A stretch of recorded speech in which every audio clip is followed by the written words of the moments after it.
We are delighted to have Professor Roberts speaking today. Professor Roberts is Professor of Statistics in Department of Statistics in University of Warwick. He has been recognized for his research to many awards and distinctions. He's a fellow of the Royal Society. He's received the Royal Statistical Society's Guy Medal, Institute of Mathematical Statistics Medallion. Rather than making my own words, I'll just use his FRS nomination because that does a great job of summarizing his contributions. And it reads as follows. Gareth Roberts is distinguished for his work spanning applied probability, Bayesian statistics, and computational statistics. He has made fundamental contributions to the theory, methodology, and application of Markov chain Monte Carlo and related methods in statistics.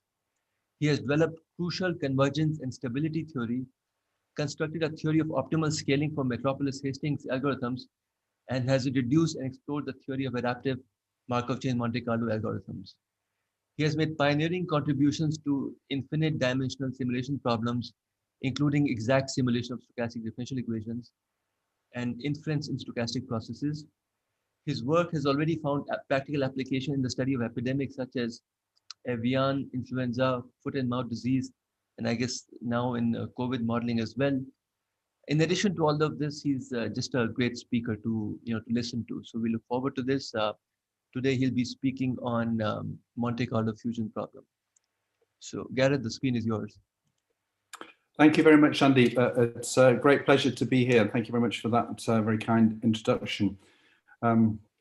So this is a body of work I'm going to talk about today, which is joint with Hongsheng Dai at the University of Essex and Murray Pollock, who's now at Newcastle University. I guess we've been working on this for a few years now, it's sort of developing in certain directions. And I'm sort of going to give a sort of a state of play of where the sort of project is at the moment. And as part of that state of play, I'll talk about one paper which appeared about a year or so ago, and another paper which we already have an early version of the preprint out, but actually there'll be a much better version out, hopefully within a month or two. It's quite an interesting problem that we're going to be talking about, which comes up in a number of different settings, and I'll try and motivate it briefly at the beginning, and then describe what I think our contribution to it is.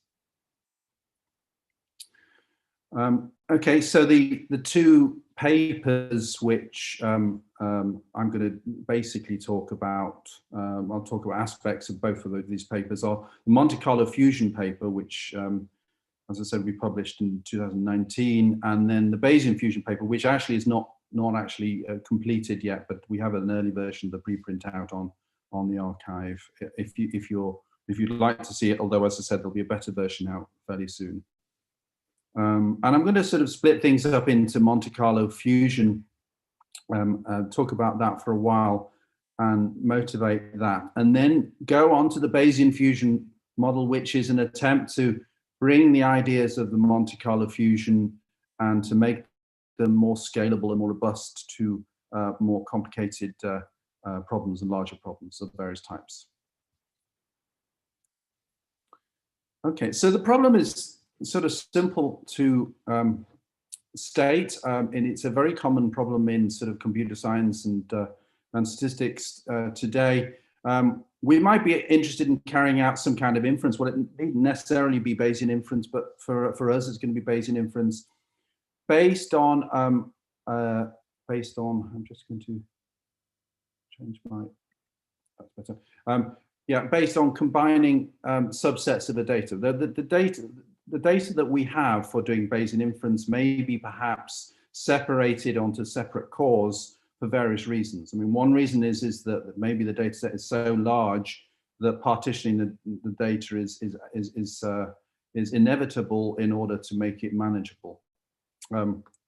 Another application, which I'm not going to say much at all about today, but it's one of the things that we're finding most interesting at the moment, is inference under privacy constraints, where perhaps we have a number of parties who don't trust each other and don't want to share their data, or maybe they're not able to share their data, and yet they want to combine their inferences in some appropriate way. How can you do that without violating any privacy constraints that you actually have. To do that, you need to do essentially separate analyses on the different cores and then somehow combine them in some way. And there are many other situations. I'll maybe briefly talk about a couple later on, where this kind of setup comes up, where we want to combine these kind of inferences. Okay. But one of the problems is that in Bayesian inference, typically what you get is they get a sample from the posterior distribution. And if you have different posterior distributions on each of the cores, then there's no sort of obvious way to combine samples from these different cores to give some kind of sample from the overall posterior distribution.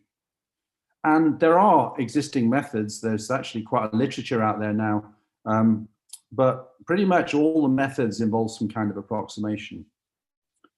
And the sort of approximations that you get from these methods are often not the kind of approximations that are well understood. So it's difficult to somehow quantify what kind of errors you might be making by some approximations. And very much the aim of this work is to see how far we can push exact methods, or methods which have some guarantee of accuracy and don't have sort of systematic biases. So let's try and state that now in a mathematical way. We have a posterior distribution of interest F, and that can be written as some product of FC densities over a collection of cores. As I said, so basically the problem we're going to assume is that we have these samples from FC, and we want to somehow combine them. And if you just think about it for a minute, there's no obvious way of doing this. If you know other things about these samples, for instance, if we knew that each of the FCs was Gaussian, then there are sensible, consistent things that we can do. And there's a nice and very simple approach by Scott from 2016 called the consensus Monte Carlo method, which is actually very quick to implement and just uses kind of simple Gaussianity, which turns out to be exact when each of the FCs are Gaussian. But if we don't know that they're Gaussian, then this method is approximate, and moreover, not a lot is known about the extent of the approximation. But there's other methods as well, which are more complicated, perhaps produce better approximations, but are computationally more expensive as well. So we're going to be aiming to provide a method that's exact, or at least consistent in some sense. So the methods that we'll be looking at in the second part of the talk are very much based on sequential Monte Carlo. So they'll only be exact in the sense that as you get more and more particles in your sequential Monte Carlo approach, you get consistency to the correct target distribution. Second aim is we really want to make these methods scalable, since many of the motivations, not all of them, but many of the motivations for this kind of problem come up because you have sort of problems which are large in some sense, typically in terms of data size. We want to make the methodology as scalable as possible. Now, scalability means many things in this context. It could be scalable to data. It could be scalable to the dimensionality of the problem. And there are other types of scalability which may be relevant. So I'm just leaving that rather vague for the time being. I'm not going to talk too much about this, but one of the important things we want to do is to look at the robustness of the methodology. For instance, to incompatibility of the different densities. It turns out that, in real life, even though we may have, different data sets on different cores, these may not be sort of completely independently allocated to one core or the other. It's much more likely that there's some kind of systematic bias because of the way we've just chosen to order the particular data or the way it's being collected. And that can mean that the FC densities themselves can actually be really quite incompatible with each other. How is that going to affect the methods? And it turns out that they could affect the methods quite badly. And some of the methods that are being proposed in this area perform very badly when we have incompatibility. And then the other thing, which I don't think I'll say too much about today, but we've now got quite a few theoretical and practical results about this to give guidance for implementing the algorithms that we're going to talk about, because there's quite a few user-specified parameters that have to be put into the method. So in order to make it sort of useful, we need to give some guidelines for that. Okay, so I'm going to start off with something which is a simple observation, which turns out to be fundamental to everything that we do. And it looks like something that's not obviously useful, but it will turn out to be something that we can use quite nicely via a rejection sampling approach. So recall we have the product form for FF. And what I'm going to do is I'm now going to introduce essentially a capital C, which is the number of cores, C+1 dimensional distribution, or DC+1 if we're in D dimensions. So this red density here, this red G density, has the following form. It's a product over each of the cores of each of the FC squareds evaluated at the XC, multiplied by this thing PCY given XC. What is that? Well, that PCY given XC is just the transition density of any Markov chain or Markov process at a particular time with station distribution FC squared. And then we divide that by 1 over FCY. Now this looks really rather obscure and not necessarily connected to our original situation, because we're talking about FC squared here, and there's no assumption here that we can get samples from FC squared rather than FC, although we might be able to do that. But a simple calculation says that, you know, given this C+1 dimensional distribution, if you were to integrate out X1 up to XC from this, and it's a straightforward calculation you can do on the back of an envelope, you find that the marginal distribution for Y is equal to F. Okay, so this suggests that if we can actually simulate from this C+1 dimensional distribution, then all we need to do is just to take the Y value, and that will be what we want. Gareth, there's a question. Would you be willing to take questions in between? Very happy to, yes. So the question was, is FC known, or is it black box access? Okay, so what's known about FC is that we can simulate from it. So we actually have samples from it, but it will turn out for the rejection sampling algorithm that we have to implement, we will need to at least know more about FC in order to carry out a rejection sampling for each of the cores, although that particular calculation can take place on that core and doesn't need to be sort of centrally done. So initially, we just need to basically know that we can sample from it. And certainly we don't need to know anything like normalization constants. So we're in the usual kind of Monte Carlo situation in terms of that. Okay. So yeah, so marginal distribution of Y in this situation is equal to F. But how can we use that? There's a number of problems to this. I mean, one of the biggest problems is that even if we can find a suitable Markov chain which has station distribution F squared, we may not have tractability of this transition density that we actually have in G. And moreover, the density that we write down G here offers no obvious way to simulate it. You know, there's no sort of nice kind of factorization or decomposition that allows us to simulate from G directly. But it turns out that it's quite useful, and this is what we'll be working with. And it will turn out to be natural for us to use PCY given X to be the distribution, the density of a Langevin diffusion which has invariant distribution F squared, FC squared. Okay, there are many other things that you could do, and we've tried various other things. This seems to be the most natural one so far, but that doesn't mean to say that there wouldn't be other choices that we could do. Okay, so the double Langevin diffusion is given by the displayed equation there. dx is equal to the gradient of log f dt plus dwt. So we're certainly assuming smoothness, at least that f is once continuously differentiable, or once differentiable. Here, w is just a Brownian motion.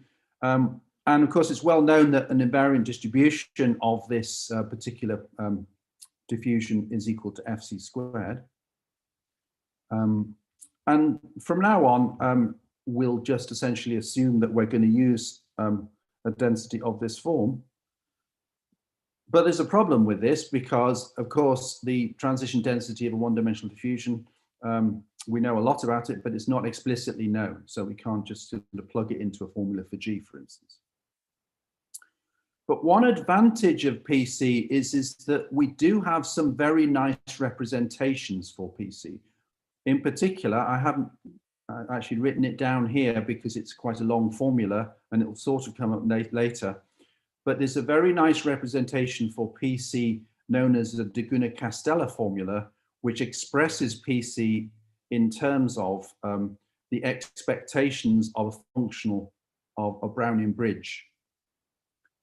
And because of this nice expectation, it turns out that we can turn this into an algorithmic form and use it to solve our problem. So how's that going to work? Okay, so what we want to do is we want to simulate from G, and G is complicated. We can't simulate from it directly, but it turns out that we can do a rejection sampling algorithm and simulate from this H density instead. So H is a density on the same space, C plus one dimensional space. What is its density now? Its density is now in a much more sort of amenable form for simulation, because it's the product over each of the cores of the FC x's, no longer FC squared, it's just FC now, multiplied by some kind of Gaussian term. So it's trivial to simulate from H if we can simulate from the core, from each of the FC's. Because all we need to do is to simulate from the cores independently, and then given that, to compute this y variable according to a normal perturbation of y about the mean value of all the x's. So I simulate the capital C starting values, I compute the mean of those values, and then basically compute a normal perturbation about that with a variance that looks like T over C. Now, I've actually introduced a parameter here, capital T. Okay, and T could actually, I can choose T to be whatever I like, but the choice of T will be quite critical for the efficiency of the method when we end up doing things. Gareth, Okay. the question is by Devavrat, is bar x the mean of XC? Yes, so yeah, yes. So the bar x is the mean value of all the xc values. So the mean value of the observations that we get from each of the capital C cores. Right. Okay, so that's I think something we can do. Okay, so what we're going to do is we're going to do an accept reject algorithm. I'm going to simulate from H, and I'm going to accept with the probability proportional to G divided by H, and I'm going to hope that it works. Well, if you do some algebra and we use that de Guinna-Castella formula, then we have it turns out that we have a very nice form for this. Oh, this is just to emphasize, yes, before I get onto the rejection sampler, this is just to emphasize, this is the H density. Simulating from H is very easy. I simulate the X's from the FC's, and then I compute the mean value of these, and then I compute Y to be some normal perturbation of that. Okay. It turns out that there are some other choices of H which are more natural and can be more efficient, although they're somewhat more complicated. But if I do this, if I simulate from this H density, I'll need to accept with the probability proportional to G over H. And it turns out that this proportion, this ratio is proportional to two terms, a product of two terms, which are both less than or equal to 1, rho and sigma squared. What rho is it's just e to the minus capital C, the number of cores, times sigma squared over 2t. And and sigma squared is essentially just the empirical variance of the observations from the capital C cores. Okay. So, and then Q is something rather more complicated, which I'll talk about shortly. But let's just look at rho for the time being. Clearly, if I wanted to do an accept reject using rho and Q, I could separate them and say, actually, I'm going to have two accept reject steps, and my observations need to satisfy both. Well, in the rho accept reject step, I can make the rho step as good as I possibly can by taking capital T very large. So this probability gets very close to 1. Although the problem with doing this is that then we have subsequent problems in Q. So actually, capital T, if I take T too small, then it will turn out that the rho accept reject step has a very small probability of acceptance. So there's kind of an optimization for capital T, and I'm not going to talk too much about how you do that optimization, but we have some guidelines and some theory supporting it in the paper. Okay, so there's a two-step acceptance probability. Rho is one step, and the second one is Q. And Q is somewhat more complicated. And what Q turns out to be is a product of capital C terms. And each of these T terms is a term that's very specific to the particular core that you're on. So we have an accept reject for each of the cores. And what is this? Well, so it turns out because of this de Costello formula, I can write down each of these individual acceptance probabilities for each of the cores as the expected value of an exponential of an integral along a Brownian bridge, which is tied down to start at the starting value for that particular core, which is xc, and to finish at our proposed finishing value y. And then we have this functional inside. So we have a functional inside that's integrated between times 0 and capital T along the Brownian bridge. Okay, so the function phi just happens to be the Laplacian of fc, of the density divided by fc. So the question before about what we need to know about FCs, this is a computation that needs to be something that can be done locally within each core. Okay, and we have also some constants which we've introduced, which are arbitrary, these capital phi's here, phi c's, and they're chosen just to enable that the integrand is always negative, which ensures that we always get a probability for these accept rejects. There's quite a lot to take in there. It's much easiest to see that in terms of a diagram. What we need to do is to perform capital C independent tests, one for each Brownian bridge. And this is the picture that you actually get. So the Q rejection step. So given the starting points, so you can see the capital C starting points at the beginning, I just have 5 of them here. Given that, we can construct this terminal proposed point Y, and then we have a Brownian bridge for each of the cores that runs in between the starting value and the common terminal value. Okay, so in order to accept this path, we need to accept along each of the capital C paths. So there's C tests to be passed there, and also, of course, the rho rejection step has a further accept reject. So there's C+1 rejection steps that need to be passed in order for us to accept this as a simulation from the red G density. Okay, so how do we do this? So the step of this, which is going to be the hardest to do, is to actually simulate from events of this probability. We want the events of the probability, the exponential of this functional that we actually had along the sample paths of the Brownian bridge. Now, it turns out that we can do this relatively efficiently. Quite surprisingly, we can do this relatively efficiently using a methodology called path space rejection sampling, which I worked on about 10 to 15 years ago. And this is a methodology which involves kind of filling in some, but not all of the Brownian bridge in order to produce an event of a probability given by this quantity without bias. So it doesn't use any kind of discretization bias or anything of that kind. It's a method that turns out to be exact. I'll give those references at the end if anybody's interested. But it turns out we can use that methodology as a black box reasonably efficiently, except for one thing, that the methodology doesn't work for high dimensions.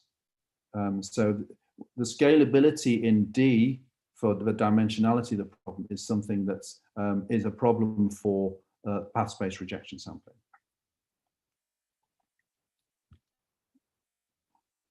Okay, so just summarizing the algorithm overall, once we've got our starting points and our common endpoint Y, we propose these capital C Brownian bridges, and then we have an acceptance probability rho times Q. Rho essentially just looks at the C initial points and penalizes when we have too much discrepancy.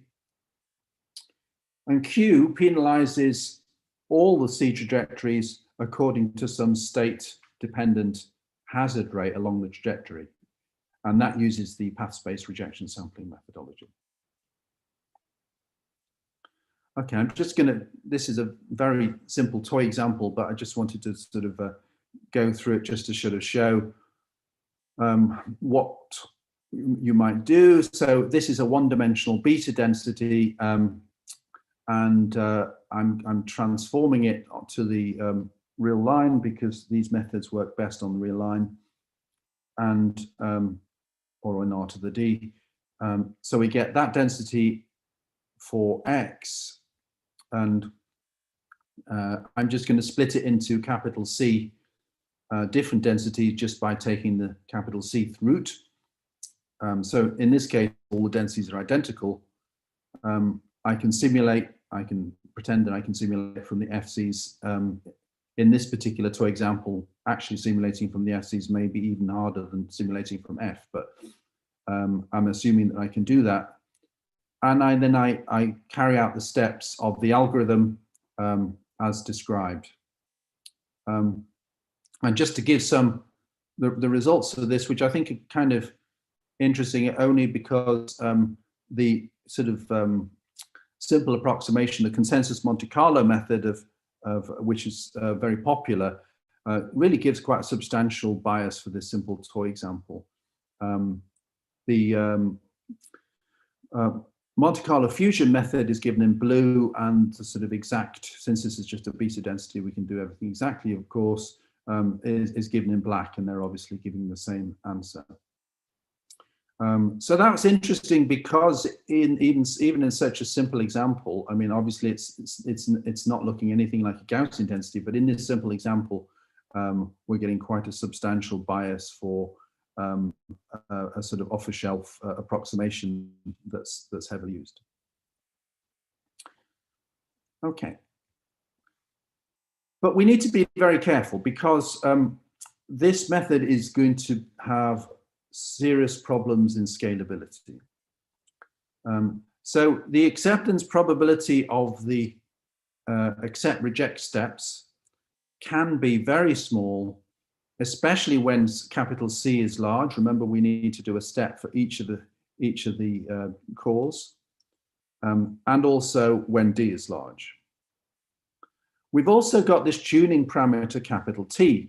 Now, capital T has to be reasonably large in order to make the rho acceptance probability not too bad. However, if we take large T, then we need to run these Brownian bridges over a longer time period, and that results in much higher probability that they will produce a rejection. So we've got a not very nice optimization in T, and there may not be a very nice sweet spot in the middle where you have efficiency.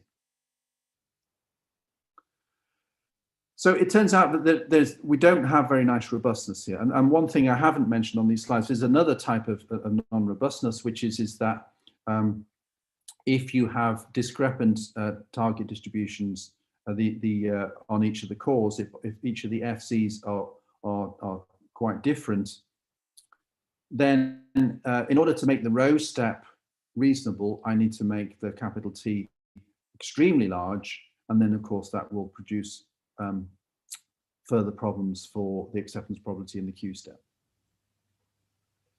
So this method, even though we like it, and in some sense it's the pure method on which to build things, it does not have good scalability properties.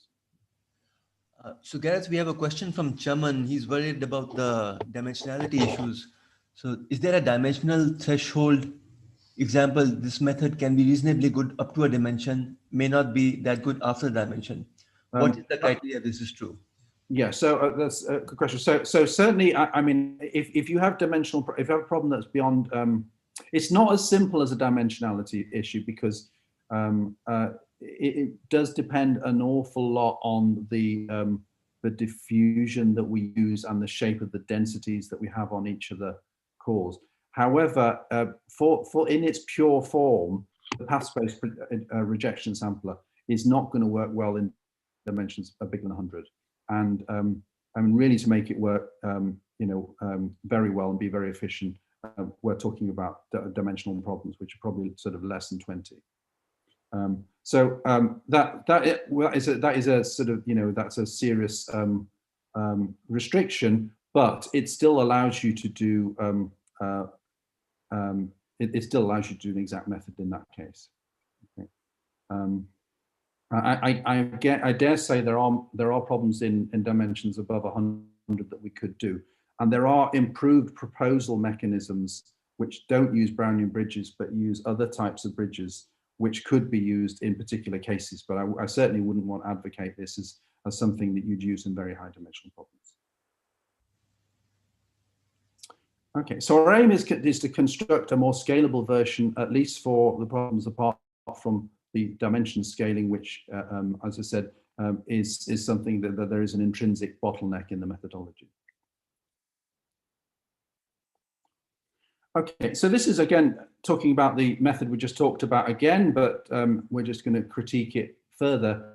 This is what we do. We start off with our starting values, XC, and we carry out a row rejection step, and then we get a common terminal value Y, by just taking the average of the X's and then doing the Gaussian perturbation. Then we construct C Brownian bridges, and finally we carry out the Q rejection step. So as we've just been discussing, this blue step is generally the limiting factor. Okay, so one of the reasons it's a limiting factor is that we need to actually we need to actually do this rejection over a time interval of length capital T, and we'd like to be able to split this up into kind of smaller subintervals. So what suggests itself here is a sequential procedure. So sequential Monte Carlo is ideally set up for doing these kind of problems. But the problem is that this is not set up as a sequential method as we currently start off with, because we start off with the X's and then we have a terminal value Y, and then we have to fill in the bits in the middle. So it's not set up to be in a natural sequential way, because we have to simulate the endpoint before we actually step through the different time steps. So steps 3 and 4 are not sequential, but the nice thing is that when we've got condition on our starting values, these XCs, which are certainly not Gaussian, But given that, everything else in terms of steps 3 and 4 are just Gaussian. So we have a sort of Gaussian process here, conditional on XC. And so therefore, there's some hope that that's going to be tractable and that we can actually find some sequential way of doing this. So this is a way of, so there's some nice calculations, and it turns out that a different way of writing these Brownian motions, which are interacting in this way, is to write it as an SDE, a forward SDE in the following way. I'm pretty sure this result must be known. I tried to sort of find it, but it's just kind of a nice kind of neat way of writing this. And it looks very much like the form for just a simple Brownian bridge, right? Except apart from having the terminal value y in the drift, we have this x bar. So what this SDE is doing is at any particular time t, it's computing the mean value of the particles, and then it's shrinking each of them towards the mean, with a drift which is getting larger and larger as we get closer to the terminal point at which they have to be equal. Okay, so obviously now we have a Gaussian process, we have an SDE, so it's now basically a forward process. I can now write it as, I can therefore write, it turns out that I can write down an explicit finite dimensional distributions for this, and in particular the increment distribution of this, and therefore I can use this sequentially without any kind of approximation error. So that's what we do.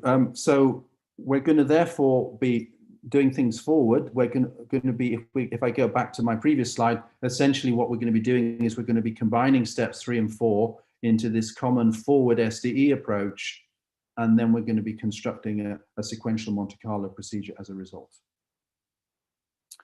Okay, so to do this, if we want to use sequential Monte Carlo, it's natural to actually have a partition in time.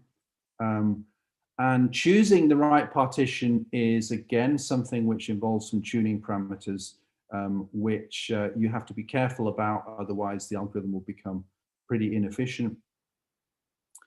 I'm not going to talk too much about that, but as I said, we do have some guidelines for that in the paper.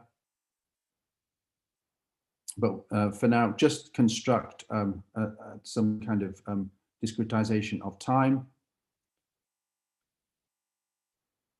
And then we do an iterative treatment of the Q step. So with this, here's the Q step by breaking up each of these acceptance probabilities into much more manageable ones over the time interval between ti minus 1 and ti. Okay.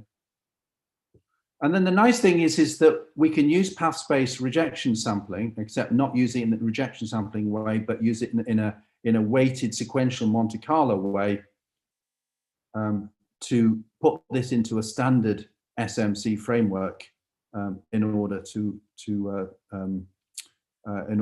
carry out this rejection step efficiently. So once we've got a time discretization, once we've got these acceptance probabilities broken down into the different time subintervals, we can actually construct a standard SMC procedure. It's standard, but the inputs that go into it are rather more complicated than most SMC methods. I'm not going to describe SMC here and the sort of the details of the formulae that you use, but essentially it's putting together the framework that we've just got in the sequential way with the standard SMC kind of regime. And basically how it works is we start off with a population, maybe quite a large population of C tuples. Okay, so each one has to pass the initial row acceptance probability test. And then what we do is we move these C tuples forward. Each of them has a weight. We move from time tj minus 1 to time tj according to the appropriate normal distribution. And then we use a resampling procedure to essentially duplicate the most important C tuples and to delete the the ones which have negligible weight, and thereby concentrating the Monte Carlo effort onto kind of particles which are going to matter. Okay, this is the standard SMC way of doing things, and massively improves the efficiency, and in particular it allows us to choose capital T values which are quite a lot larger, because the rejection probabilities are not too well. The rejection probability is still in principle large, but because we're using this sequential Monte Carlo procedure, things are much more efficient. Gareth, quick question for you. These time steps, can they be optimized or? Yes. So we have some theory about how you should do the optimization for this, and it's quite it's not the sort of, we don't have sort of clean results which say yes, this should be exactly what your time step should be. But yeah, we do have some kind of guidelines and some theory which supports that guidelines to do with how the effective sample size of the sequential Monte Carlo procedure evolves between time steps. In other words, we choose a time step which stabilizes the reduction factor in the effective sample size of the SMC. And by doing that, we can make things stable in the SMC sense. So from the SMC sense, that's something that's known to give you efficient schemes. And it turns out, because of the asymptotic properties of these exponential integrals that we're using in the path-based rejection sampler, it turns out that we can do some maths on that to actually find out some guidelines. Okay, but I'm not going to report on that now because it's quite a complicated other story. But yes, we do have some guidelines about that. But it's not definitive stuff. We don't have sort of exact results that say you should always use this particular one. But we think we have methods which are robust and allow the method to work well. And the fact that in the last discretization, the drift blows up, does that cause problems at all, or? That's a really good question. Yes, that's a really good question. So there are some endpoint considerations, and to be honest, I can't remember exactly what the issue is. It turns out you do need to do something slightly different near the end, but it's not too bad. The point is that you are using a discretization, and so you don't actually have to be arbitrarily close to the end, but there is a cost to the computing very near the end, but it's not massive. Yeah, so that's a really good question, actually. Yeah, if I had some slides on that, I would say a bit more about that, but I think that would be going off at a tangent. But that's a very interesting question. Okay, so this choice of algorithm parameters, we've just been discussing a little bit about that. I should probably move on a bit more quickly now. There are interesting questions there, and I think we have some good guidance available. I just want to run through, to finish, I really just want to run through some very simple experiments that we've done. I can't say that we've done absolutely huge numbers of experiments on all sorts of different types of problems, but we have done some more realistic kind of problems. So these are this is just an illustration. In these illustrations, by the way, I've got two slightly different versions of the initial Monte Carlo fusion algorithm in red and black, and the difference isn't massive, but they're essentially based on what I was talking about in the first part of the talk. And what this is demonstrating is that if I kind of optimize the capital T for a particular problem, but I have more and more discrepant FCs, so F1 and F2 here have means which are minus mu and plus mu, and I'm just going to move them further and further apart, and to see how the computational cost varies. And it turns out that the Monte Carlo fusion is essentially destroyed by this method. This is logarithmic running time, whereas we get very robust performance for the Bayesian fusion method, at least up to 5.5, which is quite a reasonably large discrepancy here. So that's good. And a similar comparison in terms of number of cores. Interestingly, I mean, if you have very small number of cores, we found that, you know, for some problems anyway, the Monte Carlo fusion can actually be cheaper. But generally, for a larger number of cores, we have much more robustness for the Bayesian fusion approach, as you'd expect. This is a simple logistic regression model with just 2 parameters, I think. And what we're doing here is comparing to two of the methods in the literature. It's a very nice work by Wang and Dunson from 2013, the Weierstrass sampler, which produces the purple distribution, which is a reasonably good approximation to the true distribution, the black distribution. And the consensus Monte Carlo, which we've seen before, is producing really quite large errors, particularly on, in this case, the second parameter. But you don't get everything for free. And here's another quantification. This is looking at the integrated absolute difference between the densities that we should get between the truth and the density that we get. Of course, these are, our method is Monte Carlo, so the answer would not be 0 anyway. But the blue is giving the errors that you get for the Bayesian fusion approach for a certain amount of computation. Purple got slightly worse for the Weierstrass sampler, and as you'd expect, much worse performance for the consensus Monte Carlo. But this is the sort of interesting thing is the consensus Monte Carlo is very, very quick. I mean, it's orders of magnitude quicker in terms of computational speed, which is illustrating. Whereas the Weierstrass sampler is also quicker than the Bayesian fusion in this particular example, but although maybe not appreciably so.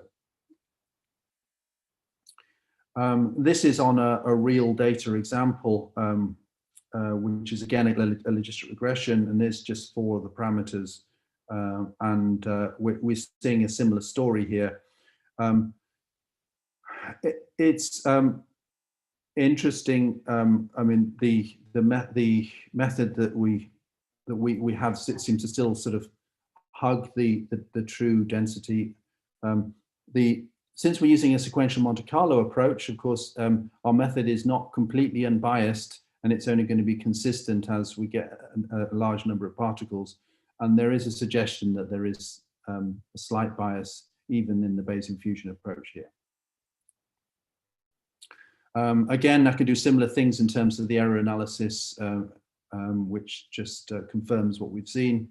And yeah, that's and therefore, so the method can be used, and we have used it on now actually on more complicated examples. So it's interesting, and so we have a lot more to do, I think, on assessing, how the method performs in comparison to other competitors in other examples, because our initial analysis, I'd say, is on a rather sort of a limited set of examples, although so far the examples are very promising in their performance. I just wanted to say, so I did say I would talk about the Fusion project more generally and say other things that we're doing. There's some really interesting stuff which a student of mine, Ryan Chan, is working on to do with using different values of this capital T parameter for different cores, which is a natural thing to do if for instance, you have some cores which have maybe a lot more data than other cores. So it turns out to be a natural thing to work on and can improve the efficiency of what we're doing. I mean, another work that Ryan's doing, he's looking at trying to improve the efficiency of these methods by changing the topology of how we do the combining between the cores. Okay, so what we've been doing in this talk has been exclusively looking at the left-hand side here, basically combining all the cores together. But there are natural strategies which are different, and this kind of binary tree structure on the right-hand side is something he's been looking at, and that can produce some very nice results, at least in some settings. Okay, and another direction which we're very excited about at the moment is this confidential fusion, which is also work with Louis Asler. We call this the Confusion project, which confuses a lot of people. But I'm not sure it's a good name, but that's what we call it anyway. And the confidential fusion problem has a lot of kind of interesting kind of aspects. And the idea is that the nice thing about this, that the whole fusion approach is that you can do so much this computation just locally on each of the cores, and then all you need to do is report these XCs and some of the decisions that you make, either accept, reject decisions. And even some of the accept, reject decisions you can actually treat confidentially using various kind of nice results from confidentiality. Okay, so that's basically what we're doing. We're also been working on improving the Brownian bridge approach using various things like Ornstein-Uhlenbeck bridges. And this actually has very interesting connections to the CMC, the consensus Monte Carlo algorithm. And there are other application areas in different areas, which I'm not going to go into now. And just to give some conclusions, I know there's some questions, but I'll give the conclusions first of all, just in case it covers some of the aspects. Okay, so this gives it a scalable, the Bayesian fusion method gives a scalable, at least to some extent, consistent methodology, which is robust to a sort of different distributions on each of the cores. It's not quite exact because it has SMC at its core, but it's consistent, and the consistency issues can follow from standard SMC. There are other things that you can do with this, in particular, if you really want to, and of course we would be worried about the scalability for large dimensional problems. There are other inexpensive approximations that you can do. For instance, you can completely circumvent the path space rejection sampler, which is the sort of bottleneck part of it. And you can circumvent that with an approximation, which would probably, we haven't really investigated this in great detail, but if this is done carefully, would give very competitive approximate methods, which would probably be competitive even for high dimensional problems with some of the sort of much quicker methods like consensus Monte Carlo.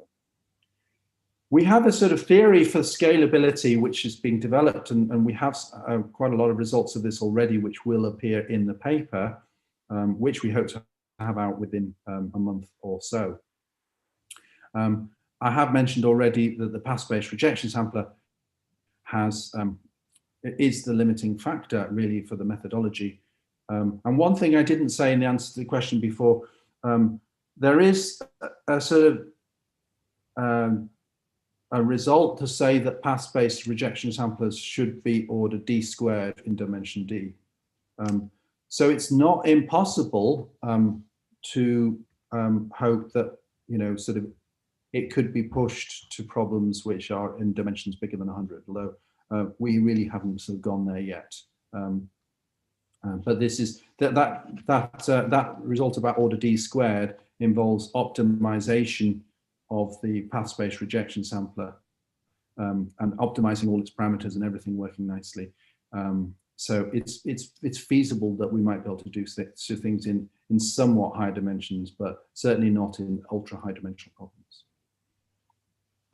Okay, and that's some references if anybody's interested, and I'd be very happy to also, if you have problems accessing any of those or want to see the preprint, which isn't quite out yet, then please email me later. So thank you very much for your attention. Thank you. So Devavrat, do you want to just go ahead and ask your questions directly? Well, I was just wondering first if when you change the topology to the tree topology, would you still use the same algorithm, or maybe a different algorithm would be better in that case? And Yes. So, well, what we've been investigating has been just essentially, essentially overall, what does the algorithm do? Is it starts with a sample from F1 and a sample from F2, and it combines them to a sample from F, right? So you can just essentially just iteratively apply that algorithm. But because the algorithm so can often be very efficient when you do it for small c.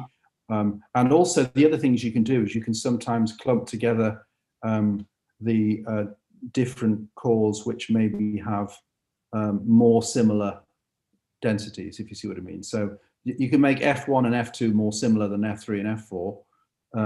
Then it may be very, very, very easy to combine F1, F2, and then F3 and F4, and then you've just got basically combining two later on. So there are various strategies, and we've investigated a few of them, and they do seem to, in some cases, give you some advantages.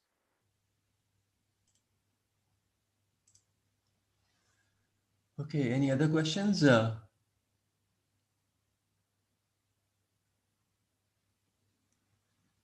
Right, I had a quick question. Now, in your third bullet point, you've mentioned that there are approximate methods which can circumvent this pathwise rejection methodology.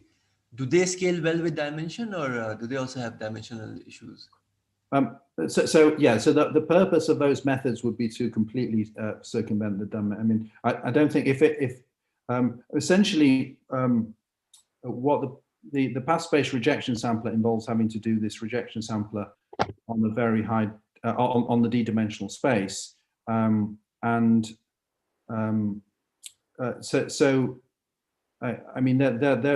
lots of ways of doing it, but the limitation, the thing that gives you the d squared, how much detail do I need to go into for this?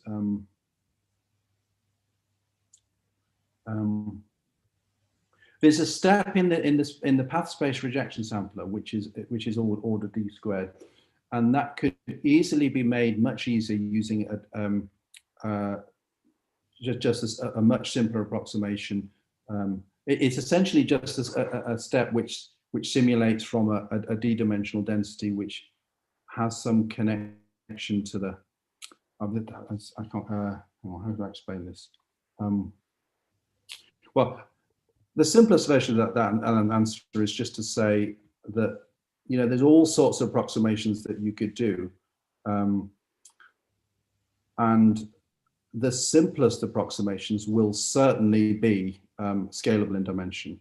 How good the approximations will be is something that would depend on the context. But it's something that we haven't explored in great detail yet.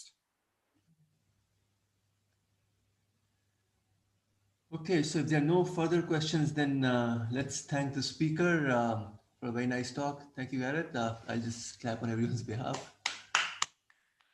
I think, thank you. So we are pretty much on time, but I'll pass on the screen to Kavita and to introduce Natesh for our next talk.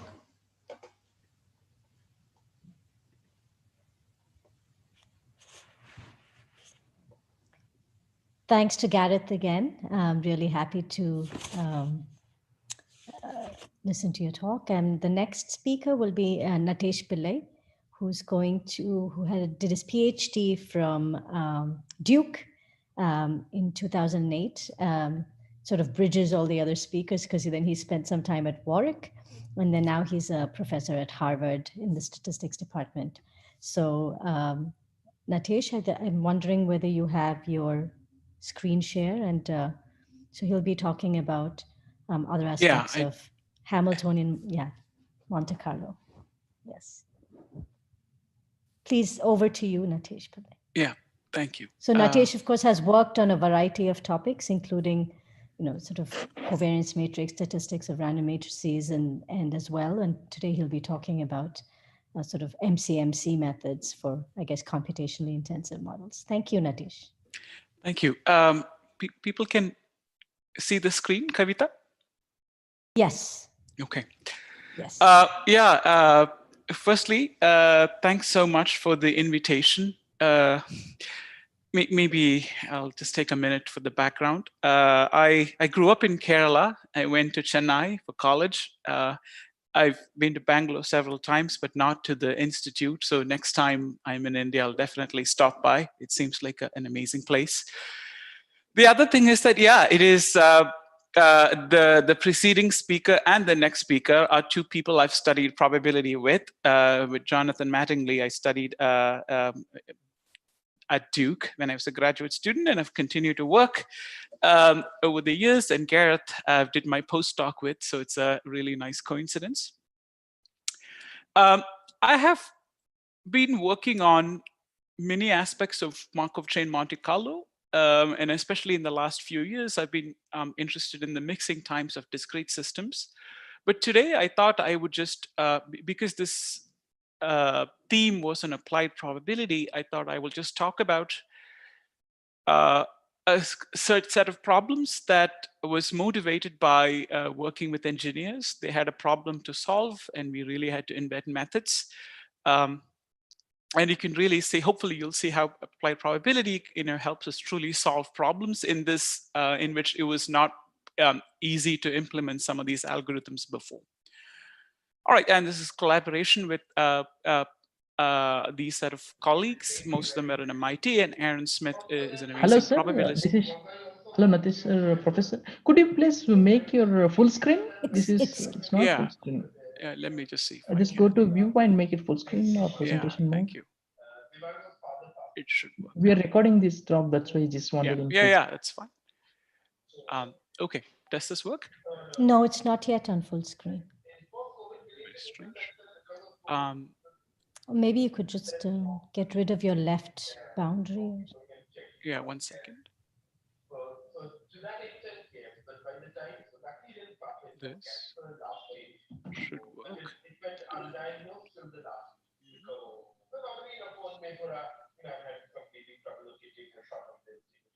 It says sharing is paused. That's really strange. Just double click on the presentation and command L will be the. Let me just see if I can now. 1 second. Let me open it using Safari.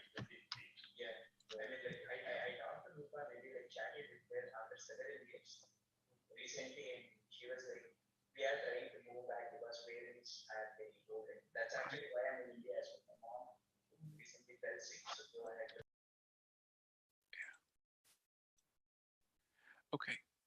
I think this is fine, sir. Yeah, let me just. I think this should be better. Yeah, this is great. Thanks. Okay. Okay. All right. So this is the problem. The focus. This is the outline of the talk. So I'm going to talk about computationally intensive problems where the difficulty is in evaluating a function, and I'll explain. I'll give you a motivation for this particular problem. But this problem, although I'm only going to talk about it in the context of a specific example, it has wide applicability. In particular, it is very relevant to problems with large data sets, where computation is difficult as well.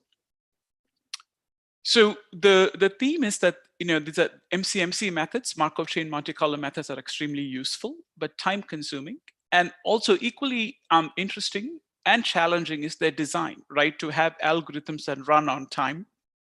And one aspect that I do want to focus on in this is that I'm going to talk about something called an approximate MCMC. I don't have time to go into all of the details, but there's, in general, that we know how to analyze Markov chains, but if we do not know how to, or we do know, but not quite as much, where understand the properties of approximate Markov chains, where the Markovian kernel is approximated at various times.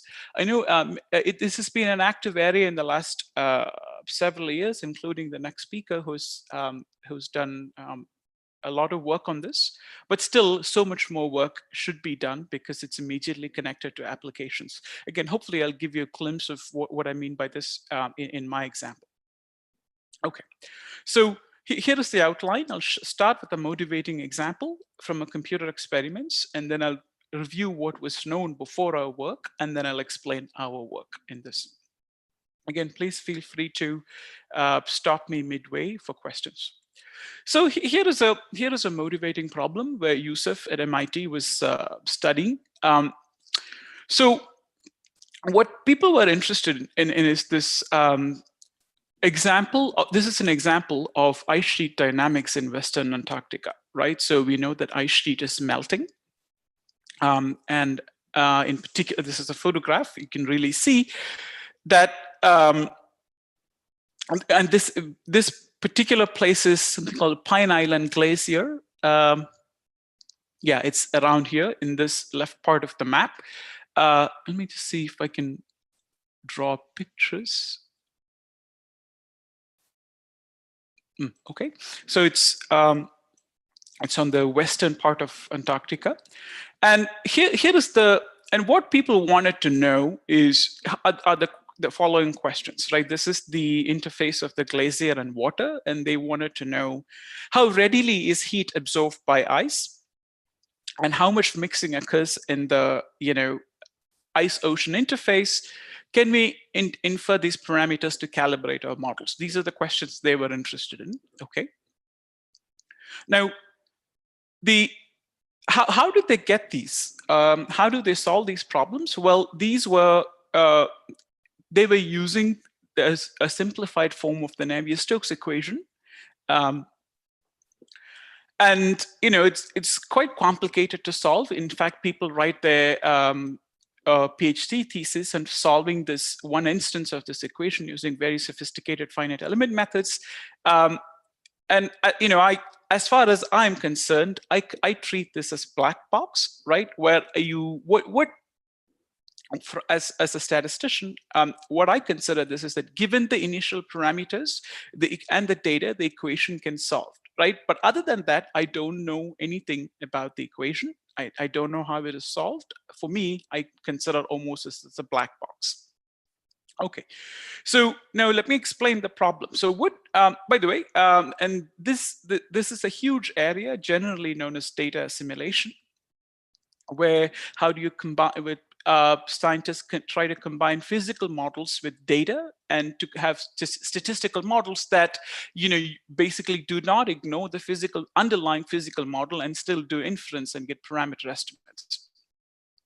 Okay, so here is the problem for us, right? So what we want to know is the posterior distribution of the parameters from the data and the underlying physical model, which is the partial differential equation I told you, right? So even if you've zoned out so far about the specific nature of the partial differential equation, you can ignore all of that. For now, that was just a motivating problem. But so the point is that you have a set of parameters that you want to understand, the posterior distribution of that. You have data observed from it. This and the underlying likelihood is coming from this PD. So, and you can really think of the, you can take a simple Gaussian errors for the likelihood function, but the specific nature of the measurement error is not the problem here. The problem is that we do not, each evaluation of this function. So what do I mean? So for a specific parameter values, solving this PDE once, using this computational systems they've developed takes hours, right? So this is the problem. So let me just pause here and ask for questions. It's because the setup of the problem is important to appreciate what is coming. So let me just pause here for a minute and ask for questions. Is this okay that the motivation is clear? I cannot see chat, but okay. It seems, yeah. Okay, great. Nobody has any questions at the moment. Okay, I will follow the chat to help you, yeah. Yeah, terrific, thanks. Thanks, Kavita. So, I don't even want to go too much into the dimension issue first. Let's take D is equal to 1, right? So this is let's assume this is a one-dimensional problem. There's only one parameter whose distribution you want to know. So if you could evaluate the function properly, right, which without much difficulty. This is a really known and solved problem, and this started the Bayesian revolution in 1990s when when the computers were up to speed. This is extremely well known, and there are many algorithms that are useful for solving this problem. So, for example, this is a cartoon that I've just drawn here, where you have there are three different distributions going on here, and the green distribution is the posterior contours that you want to explore. That is the distribution you want to explore. And you can really think of an MCMC algorithm doing local proposals. For example, this is the simple random walk metropolis Hastings, where wherever you are, you just look locally around it. And then you do accept reject mechanism, right? And this works like a charm, and probably the top algorithm of, it was known as the top algorithm in the top 10 algorithms of 20th century. Okay, so again, I'm just, in case anyone have not seen this before, I just wrote it down, what the acceptance probability is. So here is the setup. Is your current value of the Markov chain. You set up a transition kernel. Here I'm just, for simplicity, I'm just using random walk metropolis. And then once you have the proposal, you construct an accept reject ratio. And then you decide to go to the next point with that certain probability, right? So this is the classic algorithm. Now notice that in our problem, to implement this algorithm, you need to evaluate this likelihood function, or equivalently that this complicated function that is coming from the PDF twice, right? So if you're running the algorithm for n times in order to get n samples of the parameters, you have to at least evaluate the what I call the forward model, which is the PDE equation, at least n times. So clearly, if each evaluation of the function takes hours, this algorithm is just prohibitively expensive to be run. Right, and by the way, the applications to large data set is almost like easy to see also, where in that case you have even in the simplest case of IID data, if n is large, where n is a number of data points, you still have to evaluate this product form, or actually take the sum of the logarithm. You take a sum of n terms, and still, if n is prohibitively large, then this function is expensive to investigate as well. So some of the ideas, at least I'm mentioning here, are also applicable in this problem as well. Okay, all right. So what was known, so just to repeat, so what the difficulty in this problem is that how do you make this algorithm practical where it is expensive to evaluate a single time this likelihood function? So what was known before our work in this field? There were many interesting ideas. I'll review a few. One of the important idea was surrogates. It was started from the 80s. The main idea is that they would evaluate the function on a set of contours before even they look at the data, right? They will evaluate the true function on a set of contours, and then they'll approximate the function on the rest of the space, right? The problem with this is that they typically chose the set of points they evaluated the function, the true evaluations of the function before they started the algorithm. Now you can really see what happens is that you don't know where this posterior distribution is concentrated before you actually look at the data. Therefore, even if you evaluate the functions on a set of grid points, the places where you evaluate the function may not be where the likelihood or the posterior distribution is concentrated.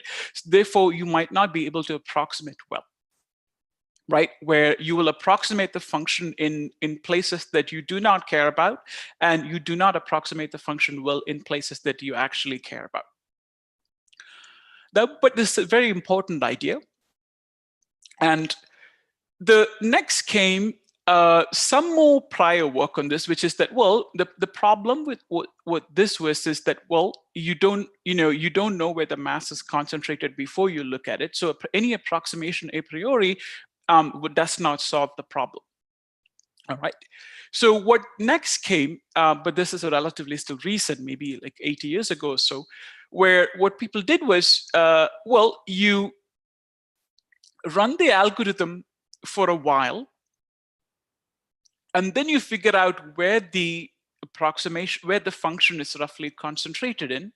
Now you get your grid points, approximate then, and then continue with your algorithm, right? So just to be clear, what is done here is that they'll run the MCMC algorithm for a while to understand where the function is concentrated, and then they approximate there. But the problem with this is that we don't know when to stop the approximation, in the sense that in this method and the previous methods as well, in these two ideas that I've just told you, we have to decide when to stop the approximation and then when to continue running the algorithm. So the problem with that is that you do not get to balance, to have a trade-off between the sampling error versus the approximation error, right? For example, if you really want to compute Monte Carlo average of the functions, you do not know if this error is coming there because you are approximating a true function, or is it because the algorithm hasn't mixed yet, right? So this is the key problem that we wanted to solve when we were studying this problem. Okay, so let me pause there in case people have questions so far on this, and Kavita, if there is questions, please feel free to read it out. Okay, so our solution for this problem is the following. We take a completely different approach where we seek for asymptotically exact MCMC, where what we want to do is to do posterior exploration and surrogate constructions simultaneously, right? So the key idea here is that we do not want to live with finite approximation error. We want to have a mechanism in which, as and when the number of steps of the algorithm increases, we get to approximate the function to a precision that we want, and yet have exact posterior distribution, right? So that there's no approximation error in the posterior distribution. Right.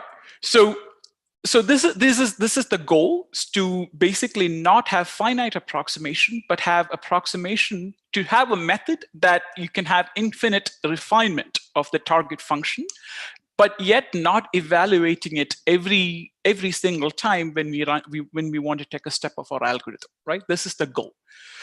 Now, there is a key connection with the delayed acceptance schemes, maybe, and this is perhaps the closest to our method, but this method also still requires one full model evaluation per accepted sample. The idea is that what these Christensen and Fox do is that they construct a proxy of the function first, and then have an algorithm. For example, they can have a simple random walk metropolis or any other algorithm where they construct it on a proxy first, and if that accepts, then they use the true function to evaluate. So basically, they want to know this algorithm, whether will we accept a sample or not, and then only evaluate the true function if you're accepting it. It's an interesting idea, but however, it still requires an evaluation of the function, which is the problem that we're trying to avoid. Okay. So just to see, again, reviewing the notation from before, Q is a proposal kernel. We're simply using, let's say, a random walk metropolis. This is the function. This is the acceptance ratio from the metropolis Hastings that comes in. And notice that L is hard to compute. So what we're doing instead is the following. Here is our method in one slide, and then I'll go into the details of the method. So what we want to do is initialize a set of S0. We evaluated the true function. And at every step, we would, instead of our true f being a true function, we will have ft, which is an infinite sequential refinement of that function f, evaluated. How do you construct this function? This is an approximation of the truth, which is, and how do we construct that approximation? Well, st is the set of points where the function has been run. So these are the set of points where the function is truly evaluated. And the f, once you evaluate it on st, the rest of the points, the function, we construct an approximation. And the point is that we are going to grow st slowly as the algorithm progresses. So the size of the st must be n for the previous algorithms, where n is the algorithmic step, whereas we are trying to grow st slowly and still make this algorithm ergodic and have the right invariant distribution, right? So that's the goal. Okay. All right. So I'll just skip this slide. So our algorithm actually uses 3 natural statistical ideas. So notice that the goal is to make this work, right? That's the emphasis. So it uses 3 natural statistical ideas. One is local approximations. I'll tell you in a minute what I mean by this. Second is this idea of cross-validation. I've not seen this used much in MCMC ways. Like cross-validation is a very important idea in mathematical statistics and uses in machine learning, all of that, but I've not seen these ideas used in MCMC world. So there's so much more to do here. And the third one, this idea of experimental design, it's a field of statistics that's been studied well, but not, again, surprisingly not used in the design of MCMC methods. So and again, there's so much more work to be done in this area. Okay, so here is the idea. The first idea is local approximations. So one of the things that we wanted to do is that we are only interested in evaluating the function locally.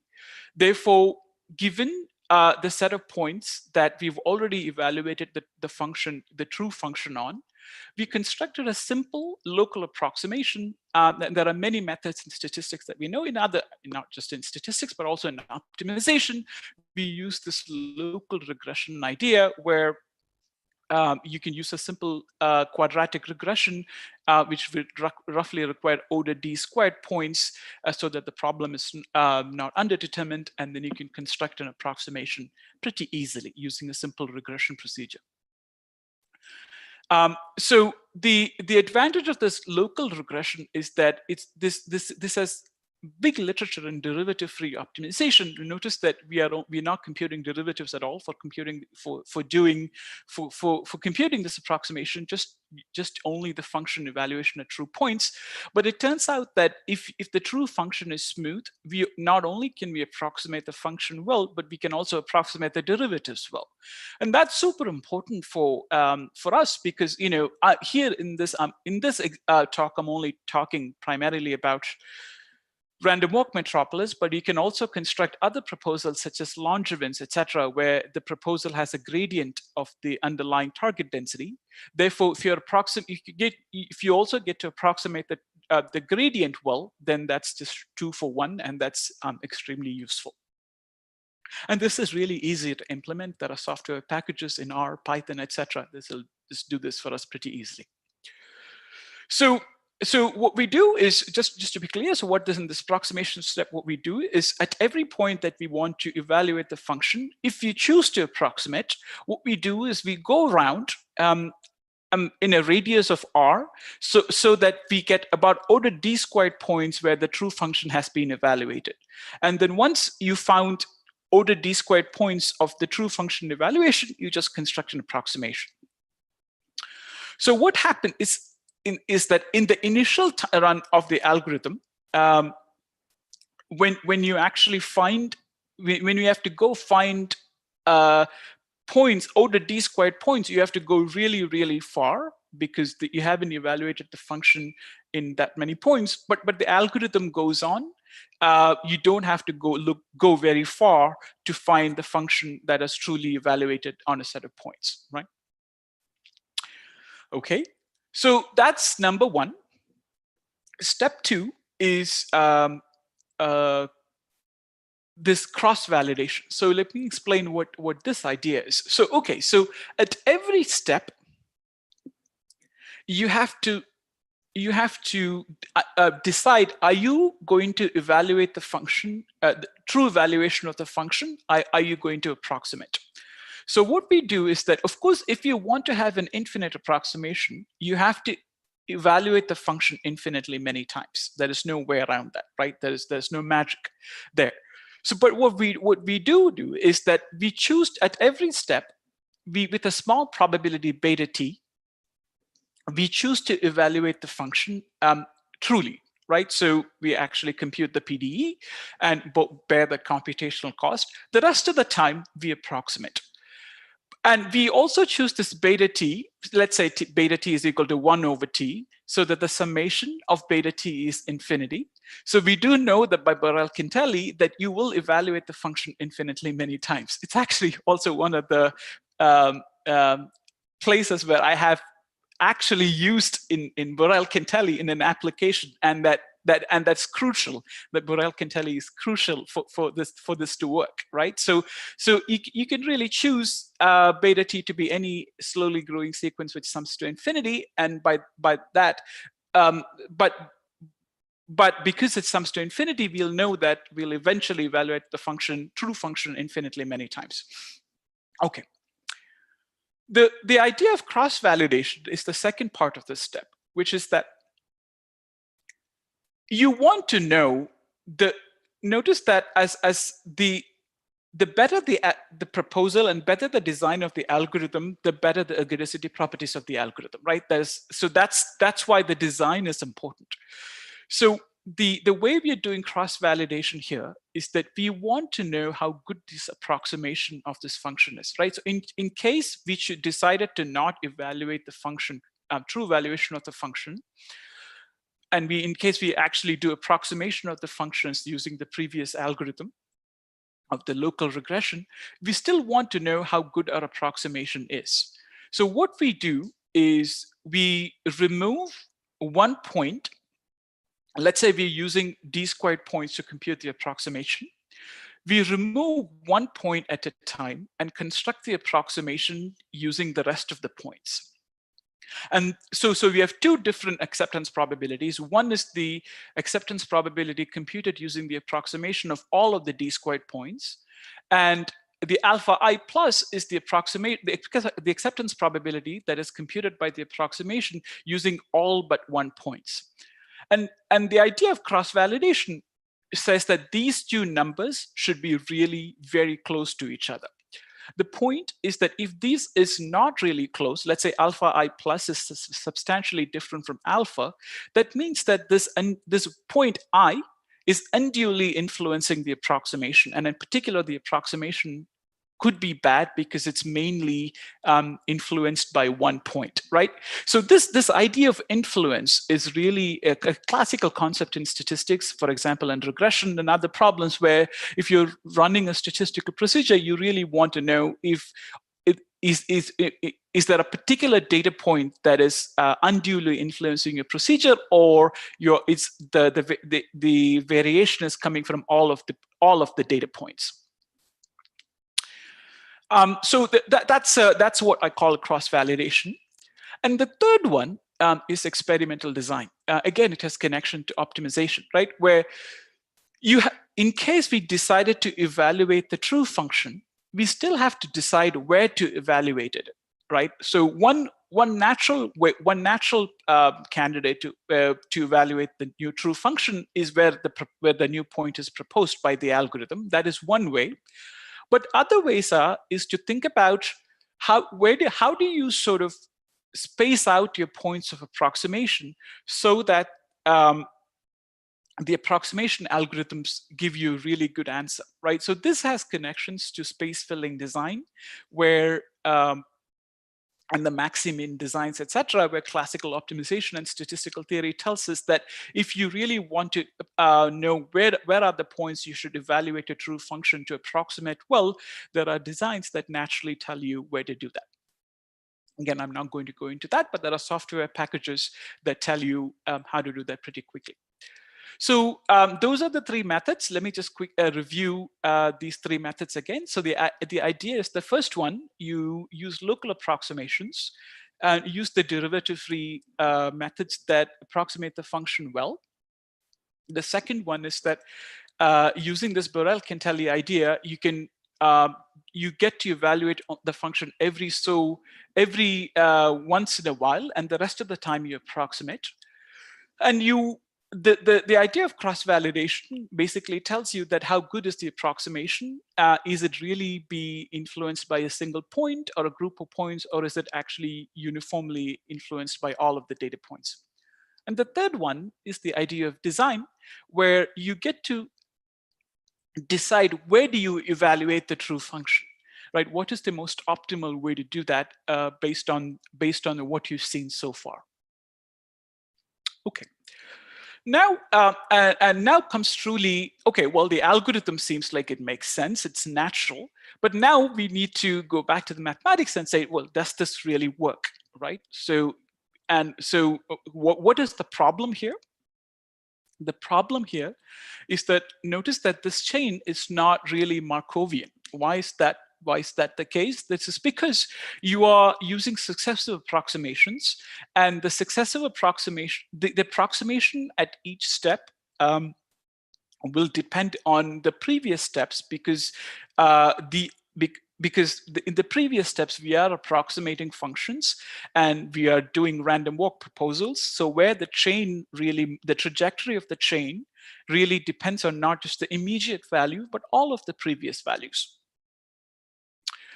So the first result, there are two results that I will just talk about. I wouldn't go into the technical details, but I would just tell you what the result is. The first result is that the parameter set is compact. Then most MCMC algorithms, I just talked about random walk metropolis, but the Langevin, hybrid Monte Carlo, etc. You have ergodicity. That is that in total variation, the distance between the law of the Markov chain and the target density goes to 0. So this basically means that, okay, at least the ergodic averages of the Monte Carlo for reasonable functions, you expect what they should be. So how do I prove, what is the proof idea? So let me just get all of the, yeah. So here is the proof idea. So because theta is compact, it's a really simple idea. So because theta is compact, an infinite number of models will eventually happen, right? In some set, right? That's this probabilistic pigeonhole principle, and you're evaluating the function infinitely many times, almost surely. So there is some set in which you're going to have infinitely many evaluations. Because you're evaluating the true function infinitely many times, you get to approximate the function to a precision that we like as well. And consequently, this time inhomogeneous Markov kernel converges to the true kernel, right? So the true kernel is as if you'd run the true algorithm with the true valuation of the function. So this is key to our proof, basically to understand that even if you're approximating, because you are eventually approximating to an arbitrary precision, the Markov kernels converge to the truth as well, eventually. And therefore, we get ergodicity on that small set. And then by an induction, we can really show that you have ergodicity for the entire parameter space as well. So the proof, so that's the proof. It's not that not that hard. But I do want to talk about an important area in Markov chain theory. These are called adaptive Markov chains. Again, the name is like a misnomer, where these are these are not quite Markov chains. These are non-Markovian chains inspired by Markov chain algorithms. And again, started by Gareth Roberts and Jeffrey Rosenthal, we do know how to analyze the ergodicity of such systems. They've worked out some really nice theory and conditions that we can use to prove ergodicity of these methods. I have a slide coming on in a minute. I'll just show you give you two conditions to check the ergodicity of such systems. When this is a second result, and this is useful for algorithmic design. This is also another example where theory actually tells us how to design algorithms. So that's extremely useful. Anytime theory does that, that's super good to know. So here is a result which shows that if in case your parameter space is not compact, in most examples they're not compact, let's say RD, then we can show that if your posterior distribution has Gaussian tails, then you still have ergodicity as well. Now, the ergodicity, you don't need Gaussian tails. The ergodicity also holds under other assumptions, under natural assumptions. But here the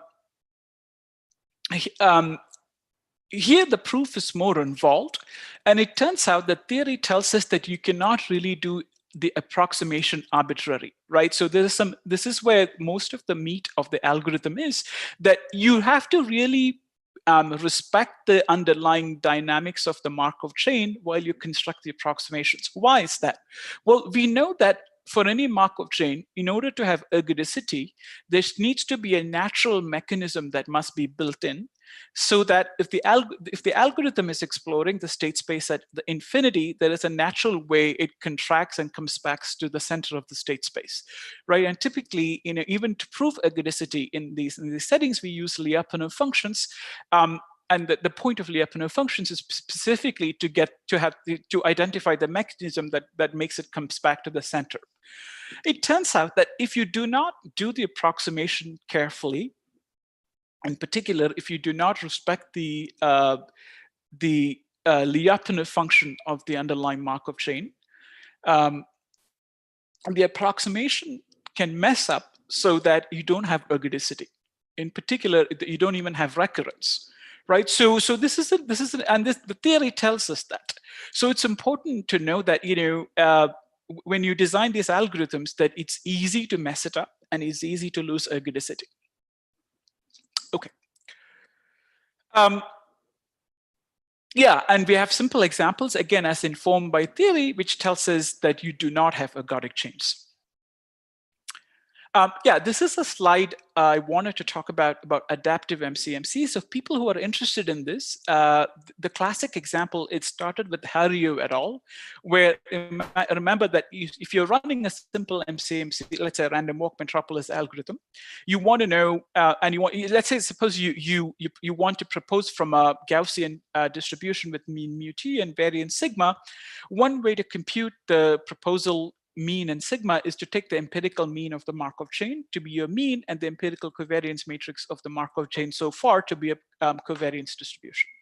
So you can really see that the proposal distribution depends on the past values, so it's not Markovian. Yet this chain is one of the most practically useful devices that exists. It works like a charm.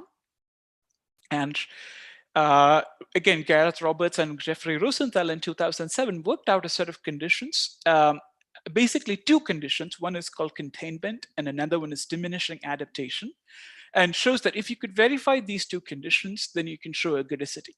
Roughly what these conditions mean is that containment means that the algorithm doesn't wander off to infinity. And diminishing adaptation is that we eventually stop adapting in our context, for example, that we eventually stop approximating the function, or the approximation doesn't add too much after a point, right? That's what diminishing adaptation means. Okay, so in the remaining time I have, let me show you some numerics just to see, okay, well, I have to show you that this actually works, right? So here is, there are many variants. So again, you can mix and match, right? You can really use whatever method as long as it conforms to the theory, you can really use lower order polynomials to approximate. You can use Gaussian processes. And also, there is no specific restriction on what MCMC kernels you can use. You can use random walk metropolis, you can use hybrid Monte Carlo, Langevin, etc. So let me show you an example. So this is an example where the underlying PDE is from an elliptic PDE from an inverse problem. And I wouldn't go into the details of the problem, but here is what we need to focus on. So this first plot shows you 4 different algorithms. One is the evaluating the vanilla algorithm, which evaluates the function a true number of points. The second one is a linear approximation. Blue is the quadratic approximation, and fourth one is a Gaussian process approximation. So notice that the error, so the Monte Carlo error of the algorithm goes down, not surprisingly, for all 4 methods as the number of MCMC step increases. For example, if you take 10,000 steps in this problem, the Monte Carlo error is within about 2 decimal places. That's not surprising. So the only thing that I want you to take home from this slide is to see that all 4 methods work in terms of showing the right ergodicity. However, if you really look at the true number of evaluations, you can see that the first 2 methods, right, at least the vanilla method, which actually evaluates the function every single time, the number of evaluations increases linearly with the number of steps, not surprisingly. Whereas, and this is the point of our talk, if you look at quadratic approximations or GP, Gaussian processes, the true number of function evaluations is an order of magnitude smaller than the vanilla algorithm. Here is and if you compare the relative error, the relative error is, for example, the quadratic approximation produces errors within 2 decimal places just as the same as that of the original algorithm, but only using a fraction of evaluation of the true functions. For example, the vanilla algorithm uses 10,000 evaluations here, whereas our algorithm uses about 500, excuse me. Our algorithm uses only about 500 evaluations of the true function, and yet produces the same Monte Carlo error. Here is another example from real experimental data using an E. coli problem. The underlying physical model is a differential equation. Notice that the posterior distribution is as far from Gaussian, right? So we're not, and often even concentrate on a lower dimensional manifold. Again, the same story happens, is that our algorithm performs, our algorithm uses maybe about 1,000 evaluations and produce a Monte Carlo error within 1 decimal place compared to the true model evaluations where it takes really literally an order of magnitude more evaluations to produce the same Monte Carlo error. Maybe I'll just finish with the problem that I started with. So in the ice sheet example, using the global climate model, we ran. This is what the posterior distribution of the parameters look like. Again, far from Gaussian. And the vanilla algorithm. So, for example, even in this model, like say, suppose the forward model took about 25 seconds to evaluate. I think this is what it does. A simplified version of it takes. For getting 200,000 steps, the standard MCMC, which uses the original functional evaluation, literally takes about 2 months to run, whereas our method runs in about a day, roughly about 50 times improvement, and it uses about 35,000 runs of the forward model, right? Compared to, let's say, 200,000 steps for each chain. So I'll just stop here, but I'll explain one more thing is that, this algorithm is not perfect. The design is delicate. Like, for example, you can ask this questions, right? Does approximation affect mixing? Does approximation affect tail behavior and the recurrence or transience properties of this Markov chains, right? And also, is the approximation so non-uniform that the implied constants in our heuristic blow up? In short, the answer is yes to all three, right? The design is not trivial at all. We have some results, and the theory guides us to have more sophisticated approximations. But the story is not complete yet, and much more work needs to be done. So I'll just stop with saying, what we've done is introduced a new framework for doing local approximations within MCMC, which is that if you have a function that is complicated to evaluate, and you can still run an MCMC algorithm by approximating the function. And there is definitely room for creativity in choosing, in coming up with interesting approximation ideas. And then our existing and new Markov chain theory tell us if that will work or not. And most importantly, this is really crucial for applications, right? In the US, there are many national labs use many different versions of this problem. For example, weather prediction, you name it, right? Earthquake modeling, etc. There are, for many of the physical phenomenon that we care about, there's always underlying a very sophisticated physical model. And many a times supercomputers are dedicated to getting an answer for a true evaluation of the function. So these kind of methods are super useful in this context, because you don't have to have too much computation time to evaluate the function, and yet get statistical inference and get parameter uncertainty. And that's why I think this method has promise for data assimilation problems. And thanks very much. And this paper was published in Journal of American Statistical Association a couple of years ago. And we are working on few variants on the algorithm. And if people are interested, please send me an email and I can give you more references. And I'll stop there. Okay, thank you very much. Let's thank Nitesh. Are there any questions or comments? If not, I can start with one, which is, I mean, of course, it's trade-off. So you said in the last slide, just the previous one, you said something about, so maybe the previous one, actually. Yeah, this one. Yeah. So even before, and I'll come to this as well. I have a question on that. But really, you're making an approximation. And so you had showed all the run times are going down and, things like that. So of course, you're gaining something and you're losing something, right? So because you're making an approximation. And do you actually have bounds on the degree of, your approximation? What are you losing? And so you're losing in accuracy, perhaps. Yeah. Yeah. And so do you know what that trade-off is? And yeah, so I do know. So the results I just showed you so far was purely qualitative, right? Which is that you have ergodicity eventually. Yeah, what you're asking is sort of the bias variance trade-off, which is that if you run the algorithm for, 100,000 steps, how big are your confidence regions, right? Yeah, so I do know that only for specific examples.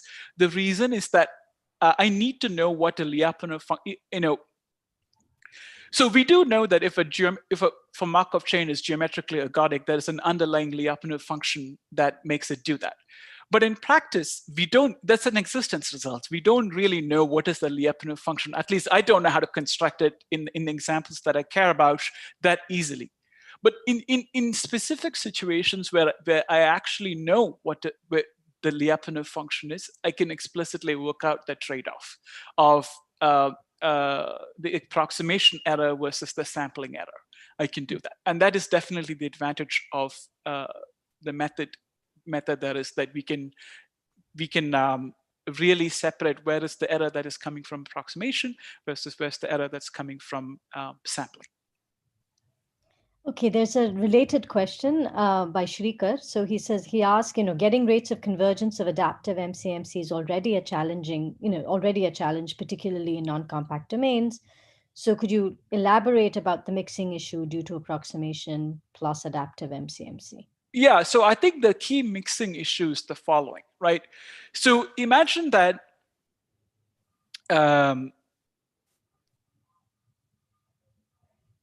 imagine that you show ergodicity using a Lyapunov function, let's quadratic. And you're using a cube, so you have a quadratic function that is your Lyapunov function that's the mechanism that makes your chain turn to the center from far out in the state space. Now imagine that you at the tails your approximation is cubic, so that the approximation can really produce an error of magnitude higher order than what is required by the Lyapunov function for the function to turn back. In that case, forget mixing. The chain can go from positively recurrent to null recurrent to not recurrent at all, to being transient, right? So the approximation truly can change to make the chain from recurrent to transient. So this is why in the non-compact case, results are, there's much more work to be done about even establishing mixing results of how do you choose your approximation so that you don't even lose recurrence. I don't have a general theory for that. I only have heuristics, and all of the heuristics comes down to this following thing, which is that find a Lyapunov function and make sure that the contraction as specified by the Lyapunov function still happens even after the approximation. And that makes sense, right? Because you're messing with the transition probabilities by messing with the proposals. Therefore, that's the thing that you need to control. But beyond that, unfortunately, I don't have an overarching principle that tells you how to control that. Okay, thanks. Shrikar, if you have any follow-up questions to that, feel free to, okay, great. And are there any other questions or comments? And there's also the issue that, of course, you said, you can talk about all of this just in the one-dimensional case to begin with, even d equals 1. But as Gareth had mentioned, so are there also high-dimensional issues here that one should sort of be aware of? Yeah, for sure. I think the approximation is not, free, right? Like even in high dimension, you're approximating a function.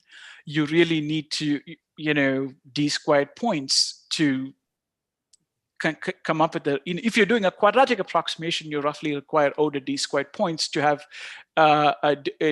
not have an underdetermined system, and d squared is quite a lot, right? If you're in 100, it's about 10,000 points. That's quite a lot. So all of that. See, my motivation, maybe I should have mentioned this in the beginning. My motivation for this problem was to make this work. Like even in the cases where we know how to do the MCMC, this is this additional problem that we cannot, there's a no-go because we couldn't evaluate the function. So we just wanted to come up with methods that solve that particular problem. But of course, we haven't solved all of the other problems that's inherent in this. So all of that makes our life incredibly, doubly difficult. Let me put it this way. Okay, thank you. If there are any other further comments, if there are not, then let's thank Natesh again for a very nice talk and thanks very much. Opening up another sort of set of problems to think about. Yeah, and I think we have 3 minutes before we start the next talk.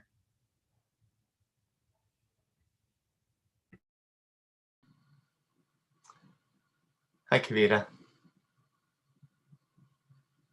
Hi, sorry, I was muted. That's fine. No. So I'm logged in twice, as you may notice. So I'm going to share the screen from the one which doesn't have me talking. If that's fine with you. Yeah, sure. It's just because So let's see. Actually, let me just do this first.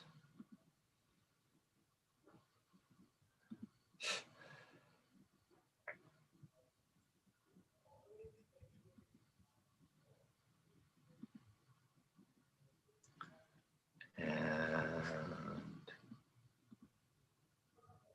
How does that look, Kavita? Looks good. Can see the whole screen. Yeah? Okay, Yeah. good. Very good. And I guess in theory, when I talk, it'll show my video too on the other screen. That's the question. Yes. So let me check with the, I think. The reason I had this weird way is that my computer that has the nice camera and the nice camera setup is so old that the operating system won't run Keynote. So I, Right.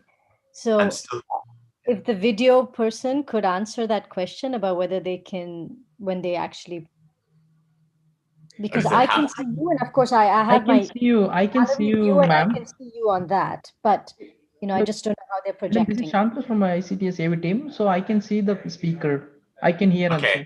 Because right now I don't see myself in the small video to the right. I see you in my gallery mode. Okay, I see me in the gallery mode too, but when I look at this presentation mode right now that's going out, I see only you talking, Kavita. I don't see me. There is an option called view on your right side. On top, there is an option called view. Just click on that. There is the different views are there. You can just look at that on your right side. Once you share the screen, there is a right side. There is a called view. Okay, there you go. So I see. Okay, so I see. So you're telling me what's going out to everyone else can see me. That's fine. As long as that's true, then that's just groovy. It's fine, right, sir? Yeah, it's wonderful. Thank you very much. Okay.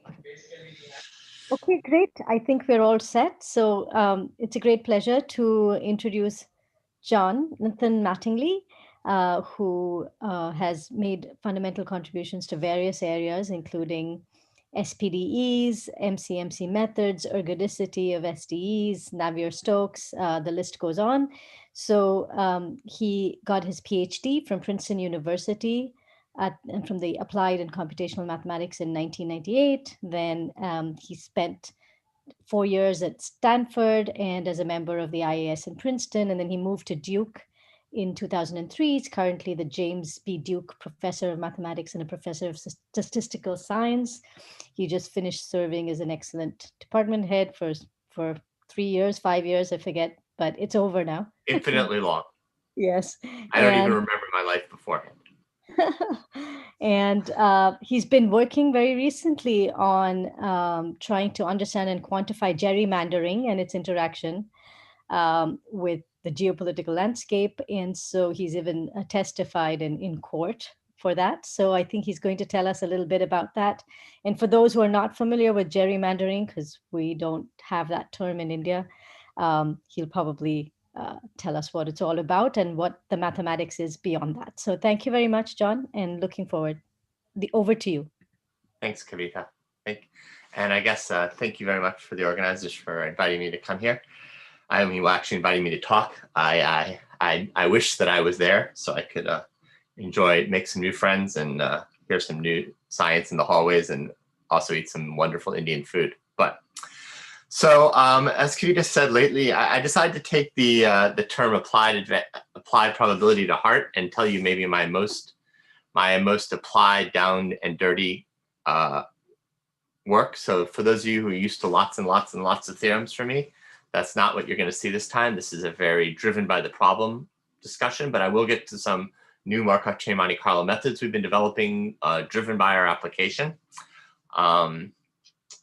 Is either that or talk about singular SPDs, and I guess I decided to give this talk instead. So what I want to talk about is evaluating fairness and redistricting. And I think there's some general ideas here that could be used to think about fairness more broadly, but we've worked them out in an example. And so let me talk about that. So, oops, somehow, there we go. So if you look in the news, if you live in the US at least, you'll hear a lot, oops, sorry about that.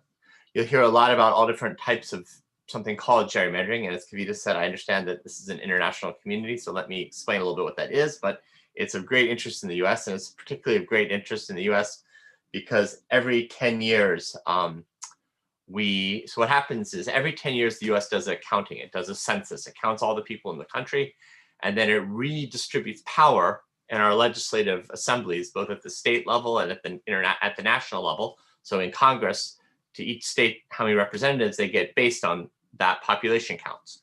And then each state is responsible for subdividing itself into small districts who elect each of the representatives. So I live in the state of North Carolina.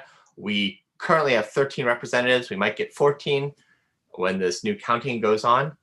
And we have to come up with ways to distribute that. So let me explain a little bit what's going on. And it's also in the court. All of these are court documents, briefs written to the court, or testimony presented to the court. A number of these actually are my testimony in the court. And what's interesting about all of these is they're all mathematicians. So mathematics is having a real impact here in this conversation. All right, and in particular, these are the court documents that my team has worked on. So let me try to explain to you. So what is gerrymandering? So the idea of gerrymandering basically goes something like this.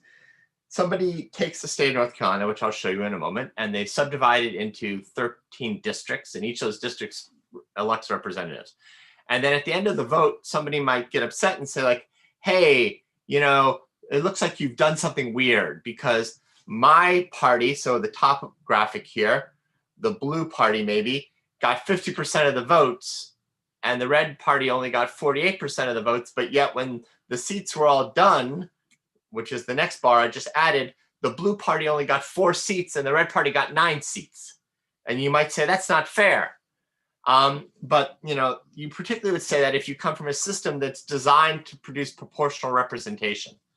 And one of the themes of this talk is the idea that, first of all, the American system is not proportional representation. That you may just think that's crazy and maybe we should change that, but there's long-standing historical reasons, everything to do with philosophical reasons about segmenting the power between the federal government and the state governments, but also realistic, you know, logistical reasons, right? In 1700s, when our country was founded, it took days to ride on horseback from one part of the country to the other.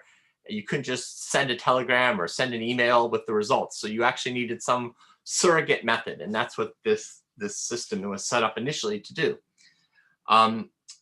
But you know, this is somehow using some idea of fairness that you have in your mind. Like, I think it should be proportional representation, but the system doesn't say that. And so we have to really understand this mapping. And so I'll try to get to that. So also, sometimes people look at different maps. So this is the state of North Carolina, and the colored regions are the 13 districts. These are 2 districts that were used in the last 10 years in my state. And you might look at the one on the right and go, wow, that looks insane. Look at that red district. It's like going, you know, in a crazy pattern. It turns out that that's following an interstate and a railroad track, so that there's high density of people nearby that. So there's maybe a reason to have that red district, but maybe not. And you might look at these 2 districts and say the one on the one right is just very ugly and we don't like it, so we're not going to use it. But what's interesting to discover is that here are 3 redistrictings now. The 2 that look alike are completely different, and the 2 that look very different that I have the equal mark between are very, very similar. And as every other speaker said, Kavita, I'm going to trust that you will interrupt me whenever there are questions. I'm happy to get them. So here's an actual gerrymandering definition from a dictionary. It says to manipulate the district boundaries, so of these districts that are used to elect representatives, to favor one party or another, to change the outcomes of an election. And I've highlighted 2 sets of words here in red because they really talk about knowing what the answer was and then seeing that something has changed. And so we're going to try to use mathematics, statistics, computation to understand what might have happened, and then to be able to identify when things deviate from that, okay? So the question this comes up with is, what would have happened without political agenda? And the reason there's this dragon here is in the state that Kavita lives in Massachusetts, was the first historical example of gerrymandering probably in North America, in the US at least. And it was in 1812. So this is an old conversation. And this was the political cartoon from the newspaper in the Boston Gazette. All right, so let me step back a little bit. There's a lot of talk about fairness and algorithms and fairness and in statistics and fairness, you know, with large data. And let me try to set this up a little more broadly. So we have a set of guidelines, this yellow box, a set of procedural guidelines. And we have kind of a set of expectations or values, you know, and when I say values, I mean shared values that we might have. So Kavita just popped on. Does that mean she has a question? Yes, thanks. Yeah, so there's a question about whether the districts have roughly the same population. Yeah, so I'll talk a little bit about that. I'll just go ahead and answer the question now since you asked. There are a whole different set of guidelines. When I say set of procedures and guidelines, they are things like that. For instance, typically in North Carolina, in federal governments, they actually want the districts to have almost exactly the same number of people, like actually within one person. So that's to try to preserve the idea of equal political power representing the same number of people. They might also say things like, we want you to have the boundaries of the districts relatively compact. They might say things like, you should not split cities if possible. You should not maybe split counties or other administrative regions, political regions if possible. And so those are what I mean in this yellow box. So it's a perfect question, set of procedural guidelines. But then somehow we have this idea, like we want there to be fair elections. We don't want people of a particular race or particular economic standing to have a particular disadvantage in our political system. We don't want to design them to disadvantage a particular group. Or we don't want them to, make it so difficult because of geographical constraints that people have a hard time voting. So we have these set of values, but those are often not encoded in that yellow box. So what we're going to propose we do is, you might think that there's a link between them, but often in the law, there's not a link between them. So what instead, we're going to take this set of procedural outcomes, we're going to observe outcomes and relationships, and then see what those guidelines produce, and then observe how they connect to our values.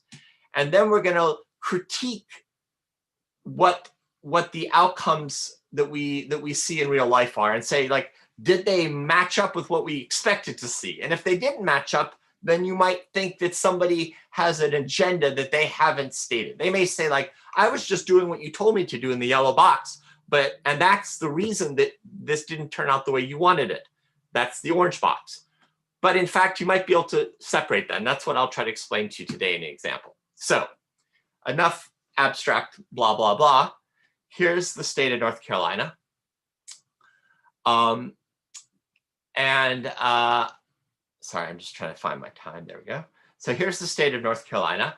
And each of these little tiny boxes are precincts. So there's something like 3,000 precincts. And you see there's areas where they're very much denser. If you can see my mouse, I hope you can. Maybe you can, Kavita. Can you see that, I hope? Yeah, there you go. Yes. These areas are where there are big cities. So there's lots of density. And so there's many more districts. And what we're going to do is, this is where I'm calling you from right now in Durham, North Carolina. That's roughly where I live. And so what we want to do is create districts. So here is this boundary to create 13 districts. These were the districts that were used in 2016.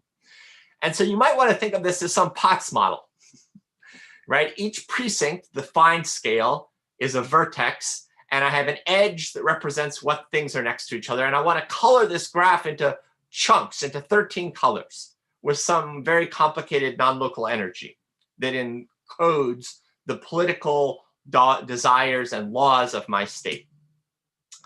Now here, overlaid that is the actual political outcomes, political opinions. This is based on the votes in an election. And you see that, blue is more Democrat, red is more Republican. You see that it's a very inhomogeneous state. There's a lot of diverging political opinions depending on geographic areas. And, and if you look at each of these districts, it elects a representative. So here in this election, there were actually 3 blue candidates elected, and the rest, the remaining 9, were red candidates. And what I'm going to show you is, well, what if I, take the same set of votes? So here I'm going to take the same set of votes. I'm going to flip back and forth for you so you can see this change. Oops, sorry. Here's the same set of votes, and all I'm doing is changing the boundaries, okay? So this one was the one we actually used in 2016, and this is one that a political blog produced to try to be as favorable to one party as it possibly could. So we never changed the vote, but just by redrawing the lines, we now actually elect a majority of blue candidates. So that really shows the power of this redistricting question and how important it is, because usually we think people go vote. Based on those votes, we have a political outcome. And it shows that by changing these boundaries, we can dramatically change the outcome of the race. Okay, so, so we can ask ourselves, so instead of asking, is a map fair, what we're going to ask instead is, if we drew the map randomly, would the map that you gave me, that the politicians drew, would it be typical? Would it have certain typical statistics that we care about? Okay, so we're going to compare maps. So here are 4 maps. The top 2 are actually used in races in North Carolina. Actually, the one on the bottom left, the 2021, was that just used in the last elections in November. That was actually the maps that was made. They were made to draw because the one in 2016 was deemed illegal. In fact, the map that was used in 2016 was drawn because the map in 2012 was deemed illegal. And then the one at the bottom is a map drawn by some bipartisan group of judges who had retired, who felt that gerrymandering was bad, and they wanted to show what a group of from each party could get together and draw a map that was fair, in their opinion. Okay, so here are those 4 maps. And if you said, well, how am I going to compare those maps? Well, what if I had a whole bunch of other maps? And maybe that's not enough for you. Here's a huge number of maps. Not even that much, but so the procedure I'm going to explain to you is the idea is we're going to draw a whole bunch of counterfactuals. We're going to make a whole bunch of an ensemble of maps, a collection of ulterior maps that satisfy all the rules, all the procedures that have been laid out by the government. And then we're going to say, what would we typically see? What are the properties of that ensemble of maps? What are the received statistics that we would see typically? And then we're going to compare that to the map that the government drew. Okay, so let's go back to this abstract formulation. So the yellow box here is going to be the rules for drawing maps. They should have roughly the same number of people. They should have compact districts. They should try not to split counties and cities, divide them. And in the US, there's also rules about minority representation. So in fact, they should have some districts that allow the large minority population, so in North Carolina, that means African Americans, to have some chance of affecting the outcomes in at least the number of districts that roughly match their proportional proportional part of the population. Okay, and so now this bottom box right here, the outcome is we're gonna draw all this ensemble of maps, and we're gonna see what statistics we would typically see from that. And we're going to see that it doesn't completely line up with our set of expectations, but then we're going to use that ensemble to critique what we actually see in real life. Okay, so now back to this ensemble. So here we are. I drew 24,000 maps using an algorithm, and we asked how many Democrats were elected. And when we elected those Democrats, we actually saw 5 or 6 were typically elected. Okay. Yes. How was the ensemble generated? Fantastic question. That's the math part of the talk. It's coming. All right. So that was one of the questions in the chat, at least one I saw. So we typically see 5 or 7. Now here is the map we used in 2016. And here is the map that the court forced them to make. So we could actually maybe make an argument that the map that they showed us that we used in 2016 was unfair. All right. Here's 2 more elections. And once again, here I put a whole bunch of maps on. The orange and the purple maps were the maps that we actually used in our elections. And the yellow map was the map that the court forced us to use after it threw out the orange and the purple map. And if it helps you think if this is just a mathematical exercise, this plot pretty much was a plot I actually showed in court, which helped force the yellow map to be drawn. So I actually testified in this court case, in 2 court cases around this.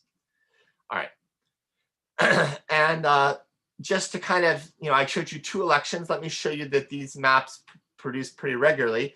So these are a set of different elections. This is the governor, the votes from the governor election, the president 2016, the president, or the House, the Senate. These are all just different American elections in my state. It's not really important, but they're just different sets of votes that are the expressed will of the people in our state. And you see that the maps that the government used in purple and in orange barely change at all, even when the kind of perceived, the fraction, the vertical axis is the statewide vote fraction. So the bottom ones are much more Democrat, much more Republican, and the top one is much more Democrat.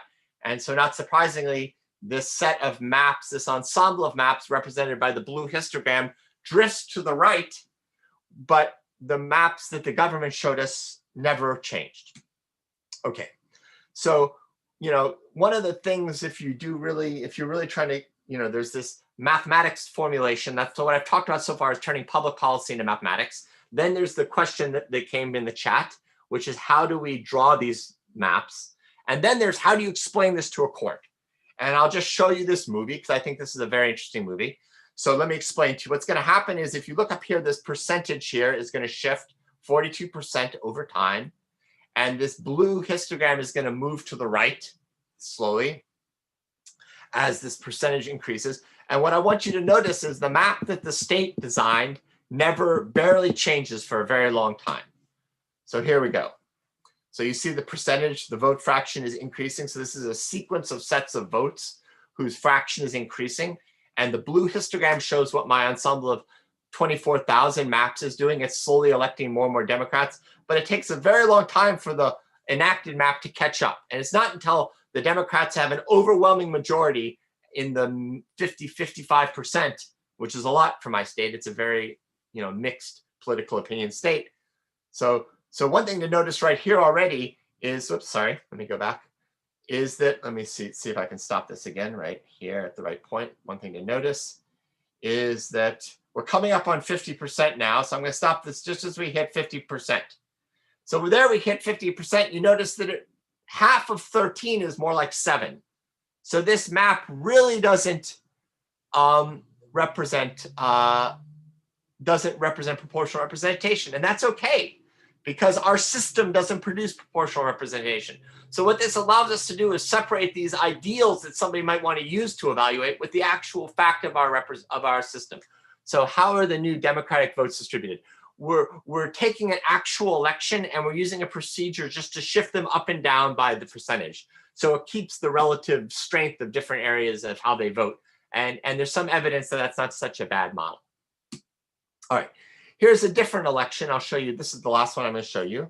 And then we'll start getting to the math. So this is for the House of Representatives in my state, our state legislature. And the reason these 3 lines here are, is this is when the override of the veto, the supermajority, is split. So right now, most of the maps would give the Democrats, the Republicans would not have a supermajority, but this enacted map is the one we actually used.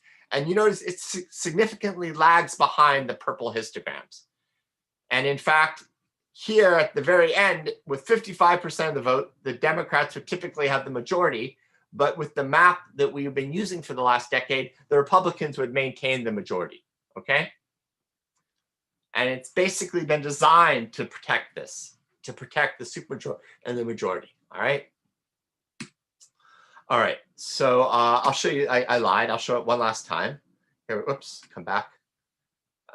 See if this will start. There we go. So that map, the one that was in purple was the one I just showed you. It was overturned by a lawsuit I was part of, and it was replaced by a map that was the yellow map. And now you'll see the new map is much better. Okay, so this is very applied statistics, very applied probability, to be honest, because I think of statistics as the backwards problem. And here the hard problem is the forward problem in some ways. The backwards problem is just reading off some histograms. So but the forward problem is very complicated.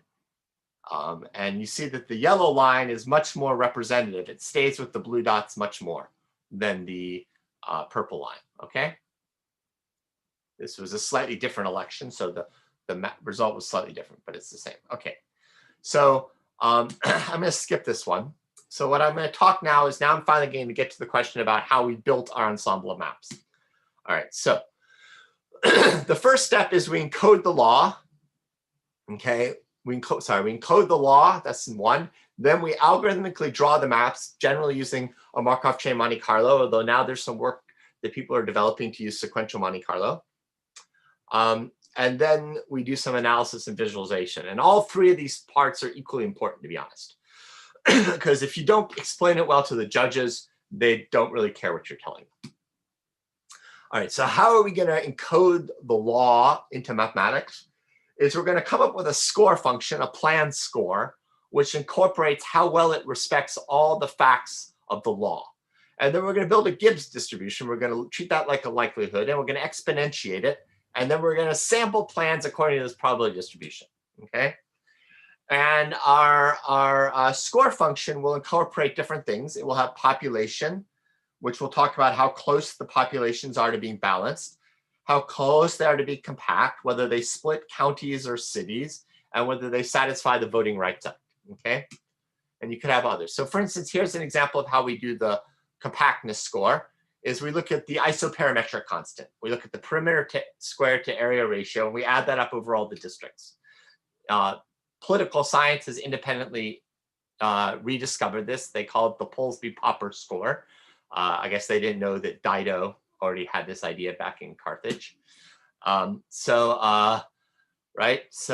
Here's the equal score.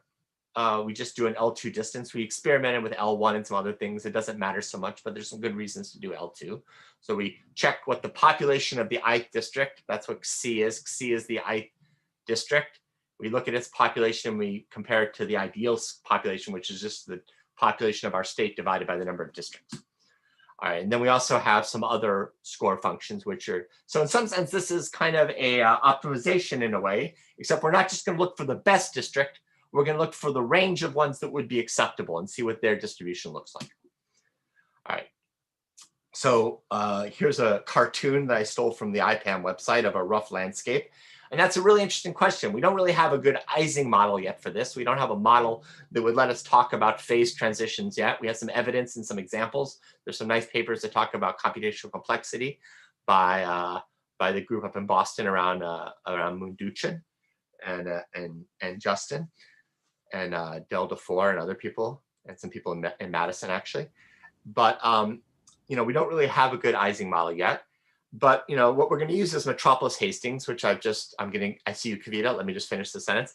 So we're going to use Metropolis Hastings, which I think most people in this room know, but let me just remind you, you take a step. If it's downhill, you accept it. If it's uphill, you accept it with some probability. And here's the classical Metropolis Hastings acceptance probability. And the only thing I want to highlight before I let Kavita ask the question is that if you have the Q here is my proposal Markov chain.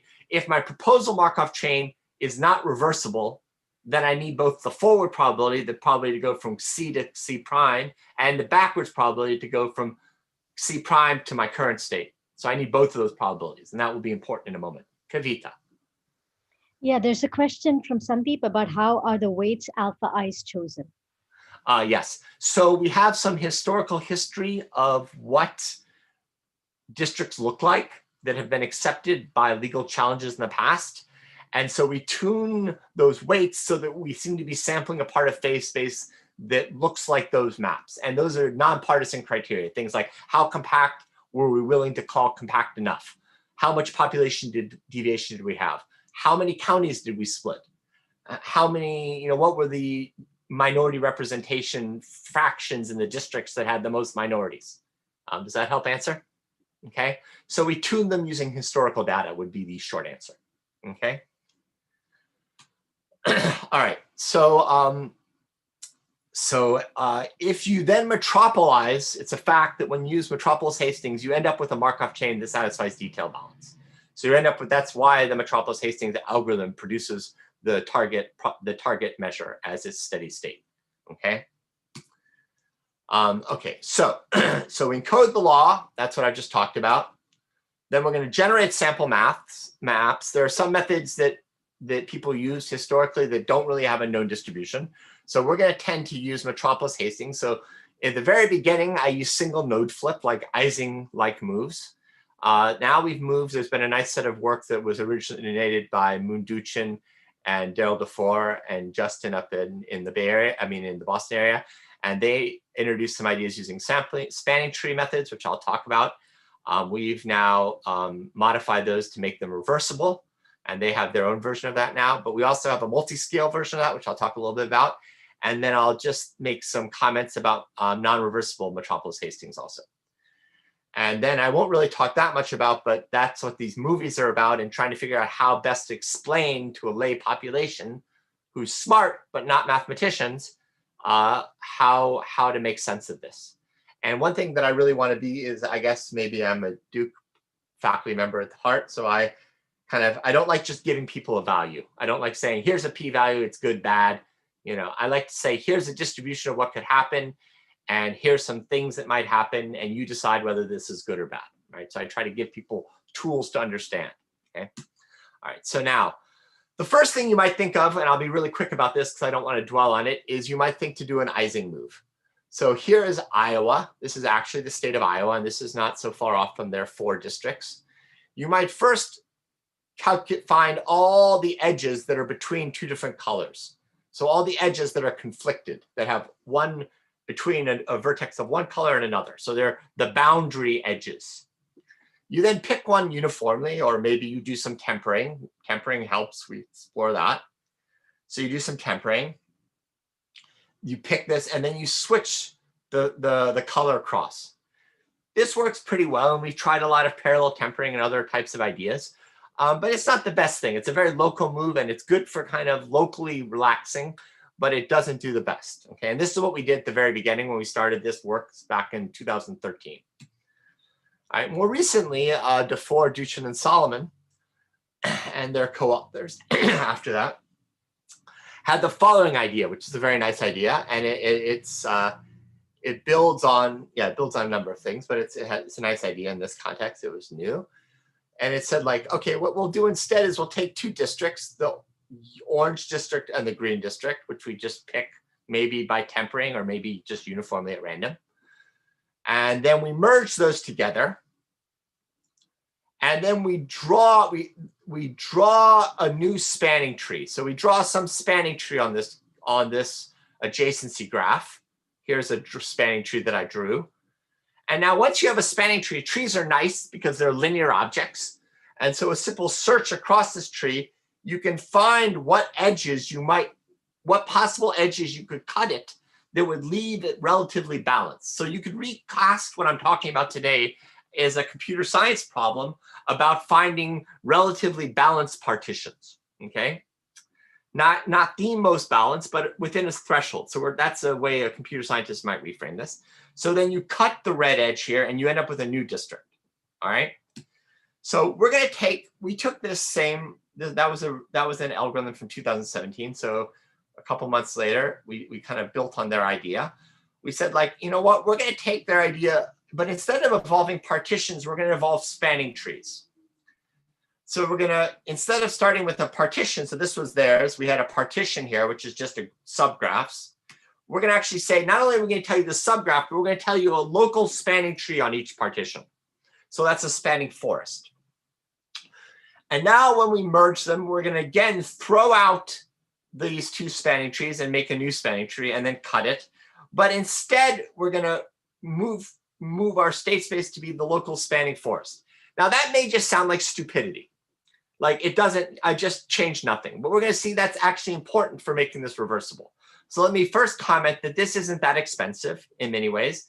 Well, it's got some, it is a little too expensive, but it made a huge jump forward. You can, you pick adjacent, that's easy. You draw a spanning tree, that's not super expensive. There's Wilson's algorithm for doing that. And you have to count, the most expensive thing here is counting the number of spanning trees actually often. And that's a simple calculation with Kirchhoff's algorithm, but that involves taking a determinant of a matrix. So as the matrix gets big, it gets a bit expensive. And then you find the permissible counts. That's relatively cheap. Place these red vertices to cut. That's just a search across the tree. That's not too expensive, okay? All right, so let me now explain why we switched from evolving on partitions to spanning forests.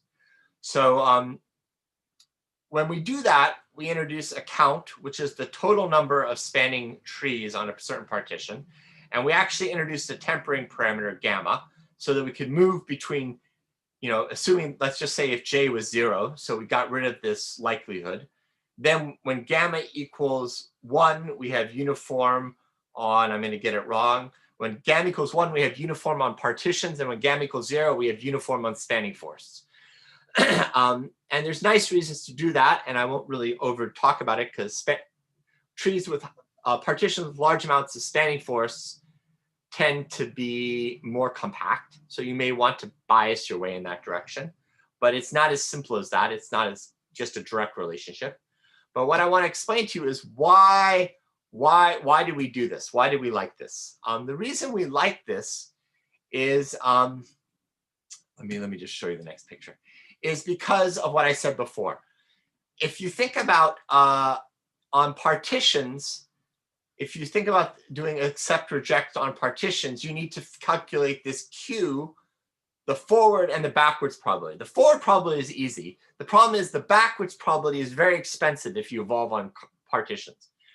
If you think about trees, it turns out the backwards probability is very easy. And I like to think of this as an example of data augmentation, right? We do this a lot in statistics when we want to do some kind of Gibbs sampler or Bayesian sampler or MCMC. You know, we have some states we actually care about. That's what our data is given in. But we may need to add some extra data to keep around to make it feasible to do simulation, right? To do a Gibbs sampler. And this is a similar kind of situation. So let me just try to explain in a second why this works. See, if you start here, I'm going to show you, here's going to be the calculation of calculating the probability to go from a partition to a proposal partition. And the thing we need to keep in mind is, what about going backwards? Okay. So the first thing we do is we take two of the elements in the partition and we fuse them together into a macroscopic clump. That's easy. That's a many to one map and it's deterministic. Then we draw a new spanning tree on that partition. That's a many to one, a one to many map. It's random. There are many spanning trees on a given partition. Then we find a way to cut it to keep it balanced. That's a one to few map, cutting the spanning tree into two spanning trees. And then here's the kicker, the one in red. We then throw away those spanning trees and just report the partitions. The problem is that's many to one. So if we now want to invert this map, we have to find all the possible spanning trees that could have produced this partition. And that's very expensive often. Whereas if we just keep track of the trees instead, every one of these maps is relatively easy to invert. Okay? And that leads to a huge computational savings, which allows us to actually metropolize this proposal using spanning trees to build partitions. Okay? So it sounds like a really trivial adaptation, but it actually allows us to be much more efficient in our proposals and calculate the reverse probabilities inexpensively. All right. How am I doing? All right, I'm doing all right. Okay, so this is just driving this point home. All right, so let me just go on. Okay, so there are two reasons why that wasn't good enough for us. One reason is that we want to preserve counties. So here's the 100 counties in North Carolina. If you just do this merging and splitting at the precinct level, you have a much harder time preserving counties. And the other reason is actually, to be honest, if you do this at the precinct level or at the much finer level, which is the census level, it's even prohibitively expensive to do this at the state level, okay, in North Carolina. So we end up coming up with a new idea, which is that we're going to have we're going to do a multi-scale representation. So we're going to, like we often do in computational science, we're going to build up a Markov chain Monte Carlo proposal that lives at different scales, okay? So we're going to first think about doing a merge split algorithm like I talked about on the county level, but you see some of these counties aren't perfectly contained in one district. So we're going to have these little white dashes that keep track of that. And so it's kind of a marked element. And so when we merge two, we're going to first merge these two, the purple and the green district. And when we do that, we're going to make a spanning tree on the whole thing. Then we're going to cut it into two separate spanning trees. And now we're going to refine down inside this county. And now we're going to do the same thing we did before. we're going to put a new spanning tree on this county alone and then find the place to cut it.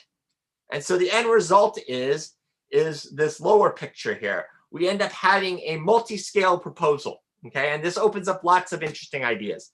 You could think about doing deferred acceptance rejection at the different scales. There's a whole bunch of interesting ideas, but the main idea here is that by entering this structure, we can in a way build, it's a sequential Monte Carlo building of the proposal for our Markov chain in some ways. It's not exactly true, okay? All right, very good. And this is work in progress. We have a preliminary paper up on the archive already, but we only have 2 scales in our code in that paper. We're now finishing the code to do 3 scales. We'll actually do n scales, the general problem. We did some cheats to make 2 scales work quickly.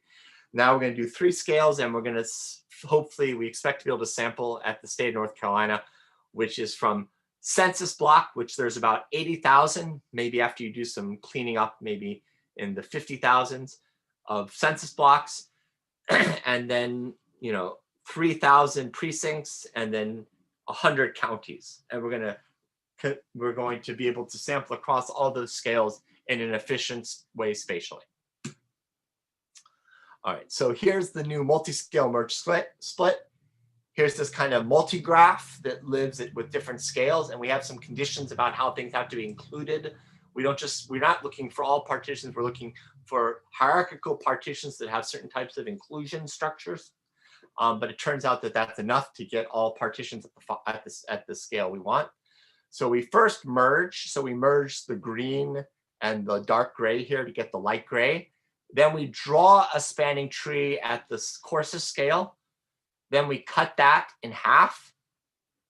And then we refine the scale here. And we partition this. And then we find a place. So it turns out there's a couple red edges we could have cut. We pick one of them and we cut it, and then we end up with a new partition, right? So part of the idea here is that we don't need to refine the graph at this smallest scale here in the ones that are kept whole. It's like I was going to tell you, there's a natural compression that happens here, and we're keeping that compression in our sampling algorithm so that we don't have to spend computational time making decisions about scales that don't matter in counties that we're not going to split. All right, very good. So I think this would be a natural second if there are any questions. I don't see any. Kavita, have there any popped up to you? No? Okay. All right, very good. Then here's some results. I'll show you, here's some simulations in just flipbook style. I'll just flip through, here's kind of an evolution of this chain as we're moving along. If you do 10,000 proposals, you'll see that the 2 redistrictings look quite different. So at least passes that simple test. Here's 15,000 proposals, again, different. So there's been a burn in at the beginning, and now we seem to be moving around sampling. And if we do kind of a kind of standard Metropolis Hastings, where we look at a whole bunch of chains. So I forgot how many we had here, maybe 10. And then we look at some marginal statistics of important. We see that these statistics are very similar. And then we can actually look at the total variation distance of these marginal statistics across our 10 different chains that we're running. And we can look at the worst case and the average case. And we see that these are converging pretty well. The total variation is decreasing. This is down to 10 to the -6. That's a minus sign in there. And what's also interesting, there's some really sophisticated enumeration algorithms that if we reduce to a subset of the state, we can actually precisely enumerate, where we have on the order of 40,000 different redistrictings. We can enumerate it, and so we have an actual ground truth, and we can compare how that works here.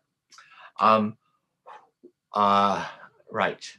And let's see, I don't know if I have it here. I may have this slide. I forgot if I put it in. One interesting thing that happens is we actually see some interesting facts that if we were actually look for Markov mixing at the level of the entire chain, that takes much longer to converge than if we actually just look at the mixing at the level of these summary statistics that we care about. Okay. Historically, in the past, unfortunately, this was very dirty. We had to use simulated annealing instead of actual multi-scale merge split. And we see that the simulated annealing in the end actually wasn't doing such a bad job. Okay. Still, I lied to you slightly. If you remember, I had this gamma parameter that moved me between uniform sampling on partitions and uniform sampling on spanning trees. We're actually not able to do uniform sampling on partitions at the scale of our entire state. But we have run chains at a number of different temperatures, a number of different gamma parameters, where actually it's not quite just gamma, it's moving through temperature and gamma space, 2 different parameters simultaneously. We're taking a curve through that space to do our annealing. And we're thinking about, we want to next do parallel tempering. And this is a case study to see that we seem to have overlap of our distributions as we move across our tempering parameters. So we're hopeful that we'll be able to do some tempering. And it actually also shows, I should mention for those of you who are thinking about this, some people have proposed just using forest, number of trees as a measure of compactness, because as things become less and less compact, they have less and less spanning trees, but it turns out to not be exactly comparable. And it's not, that's what these plots over here show, but I don't really want to spend time unpacking that. So I have a little bit of time left and I have a couple topics left. So let me just mention now that another idea is to replace Metropolis Hastings completely. So to move to a non-reversible Markov chain Monte Carlo sampler. So, this is the idea. This goes back to at least, in the physics community for a while, but I think in the statistics community, papers by Neal and Holmes and Diaconis. And the idea is that, if you were just doing this simple random walk on the left, we have diffusive behavior. It takes about n squared steps to kind of visit every node typically. If it's ballistic, of course, it takes only n steps to go all the way around. Of course, you have to know a lot about the chain to get that right. You should be so lucky. But the idea of lifting that was in these papers was to say, we're going to create a mixture. We're going to add essentially discrete momentum. And we're going to sometimes be in a plus copy of the state where we only go in one direction. And sometimes we're going to be in a minus copy of our state space where we go in the other direction. All right. And so we're going to replace rejection in our MCMC scheme with flipping of this momentum, which copy of the state space we're on. And so what we've done is there's this is not a perfect method yet, but it's interesting. We're trying to develop it. We have a couple different versions of this, maybe the most easy to understand. Well, let me explain both of them. We have 2 different non-reversible Markov chains in this context. One is center of mass, where we put some vector field flow on the state. This is the analogy of mixing right? None of us stir our coffee or our tea, if you're British, by waiting for it to just diffuse, right? We take our spoon and we stir it. So maybe we want to stir the state. So here's a stirring vector field. And when we're in the positive state, we're only going to allow moves that change the center of mass in each district in the direction of this vector field. Okay? And then when we're in the negative state, we'll allow the reverse stirring. Or the district to district, we're going to say, for each pair of districts, we're going to have a momentum, and we're going to decide whether we flow between those 2 districts in one direction or in the other direction. And that will set up eddies that will flow between them, okay? So here's a simple example. So let's say we make a chain here. We do a little spin flip, and we flip this one over into this one, and that makes a motion in the green direction, and that has a positive projection onto this swirling vector field. And that makes this one move in this direction, which also has a positive one. So that would be an allowable move in this chain, okay?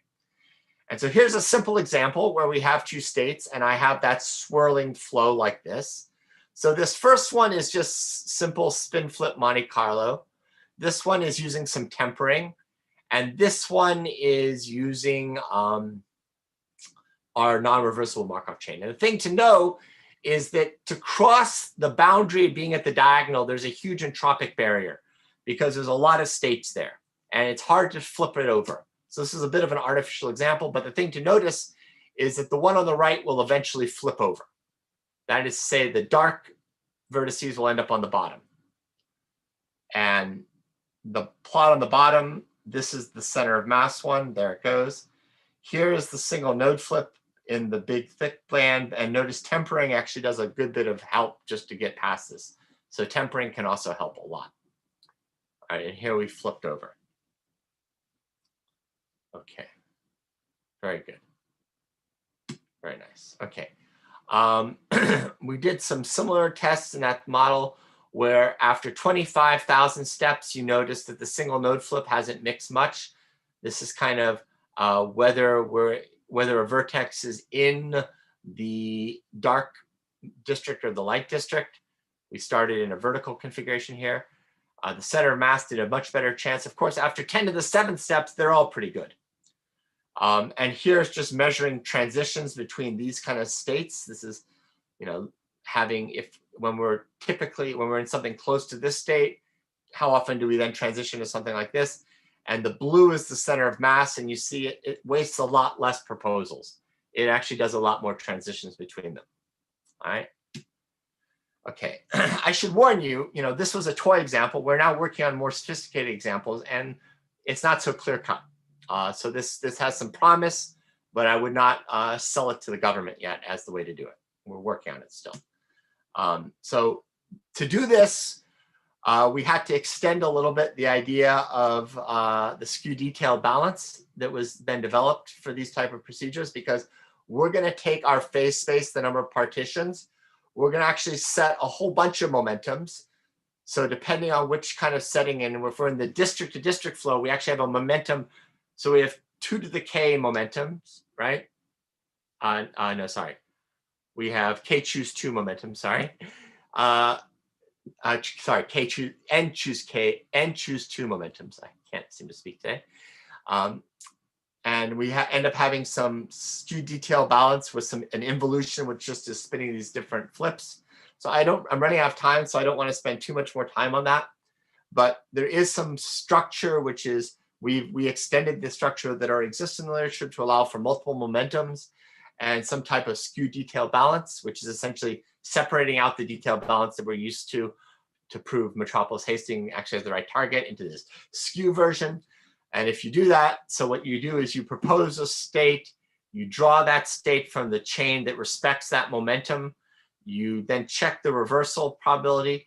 If it's accepted, the acceptance probability, if it's accepted, you make the move. If not, you flip the momentum because it's not bad. So one of the nice things here is in some sense, it's kind of technically rejection free because you never waste a step. All right, so what's nice about this is we can actually talk about our system and say like, okay, I explained to you that the maps that our government produced were horrible, but even if you made fair maps, they wouldn't be proportional representation because proportional representation would actually follow this black line. The peaks of these distributions would be right along this black line. And so, you know, we shouldn't use arguments that need proportional representation to evaluate whether districtings are good. It's just a feature of our structure that this doesn't give proportional representation in the United States. All right, we can do lots of things. There's lots of visualizations. You know, once you have a distribution of outcomes, you can start pulling it apart and really make detailed representations. I won't go into these. These are some plots we showed the court, which gives some more information. All right, so let's just skip ahead. You can actually start doing localized measures. You can start saying like, what parts of the state are actually being damaged by your illegal redistrictings. So we have ways of doing that. And we can represent in these yellow blocks what parts of the state were being politically damaged by the redistrictings. And not surprisingly, they were sections that were basically the other parties' parts of the state. Okay. All right. There's some really beautiful enumeration work around Keizuke and his collaborators in Japan. So there's really some really interesting mathematics around being able to enumerate at this scale. And we've done a number of states, but one last thing I'll say is there's also some interesting work which was started by Maria, Alan Fries, and Wes Pegden, and then a later generalization of this I joined. And maybe this will be, I see the question, I'll answer it at the end, that this is an interesting idea about what can you do if you don't assume Markov chain Monte Carlo mixing, if you don't assume mixing. And the idea builds on the following kind of outlier test. You begin from the district you want to evaluate, you run some type of reversible Markov chain, but you maybe only getting local samples, but you ask even locally, what is the chance that a district that you showed me is even the worst district locally? And it turns out there's this idea, there's a Clifford serial test that you can use. And so you can actually say that if you start, so what you do is you produce a chain Y that starts from the districting you want to analyze, and you start a chain Z, which is a reverse chain going backwards. And then you can ask, what's the probability that for some, so omega is some observable, some statistic, some real function. What's the chance that this is unusual in this trajectory that I saw of length K?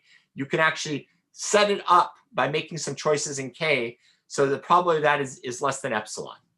So then you can actually report without, and this has no assumption about mixing. And then what we did was we showed how to take this, and by running multiple Markov chains, starting from a state, you can glue them together and get a power. So if you have M chains, you can actually end up getting, I'm not going to explain what the alpha is here, but you can get a power factor here, so you can get epsilon to a power. So you can reach, so you can increase the power of this by doing multiple runs in parallel on different machines and then combining this. And so that's a really interesting idea to think about here, because it doesn't assume any kind of mixing results. All right, so let's see, what was the question? Let me just skip to the end. I didn't want to show this. So what was the question here? So the question is, how do you arrive at a final recommendation in terms of map partition? Okay, so we don't give them an answer in terms of, so there's two ways to interpret your question. One way, what you might have been asking is, do I then make a map and say, use this one? I don't do that. I try to produce ways to evaluate, because to be honest, the mathematics can only encode certain ideas. But there's a lot, that's why we have representatives, because there's a lot of political decisions that have to be made that aren't encoded in the law specifically, right? That's why we have politicians do this, assuming they act in good faith. What we do is we show how unlikely it would have been to have someone draw such a map if they drew from a map from a distribution that only had those characteristics that the law prescribed.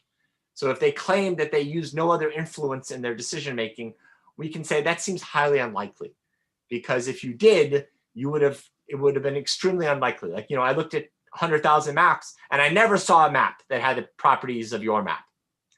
Then it starts to say, like, I think you went looking for your map. Yeah, sorry, go ahead, Kavita. No. I think that answers the next question also, which says, so at least we will know if the given districting is really biased. Right. Like if it is. And I think this is an idea, right? So as a more general framework, you have some problem, and instead of saying like, oh, I'm going to make some abstract idea of what fairness is, let's just take the rules that you gave, let's apply them in a way that we know is not biased, let's see what the distribution of outcomes we get is, and then let's compare your result to that. It may be that the rules create a bias, and then we should change the rules. But if the rules created this much of a bias, and then yours is much more biased, then I start to think that you did something on purpose, right? And that's how the argument goes legally. I'm a big believer in interesting applied problems lead to interesting mathematics. And I also believe that interesting mathematics will eventually find interesting applications. But talking about the arrow in one direction, I'll just do a small ad for this if you're interested. There's a huge amount of variation work right now. There's some interesting ideas about geometry in this setting. Although geometry is not enough to really solve the problem. Some people thought that, but it isn't.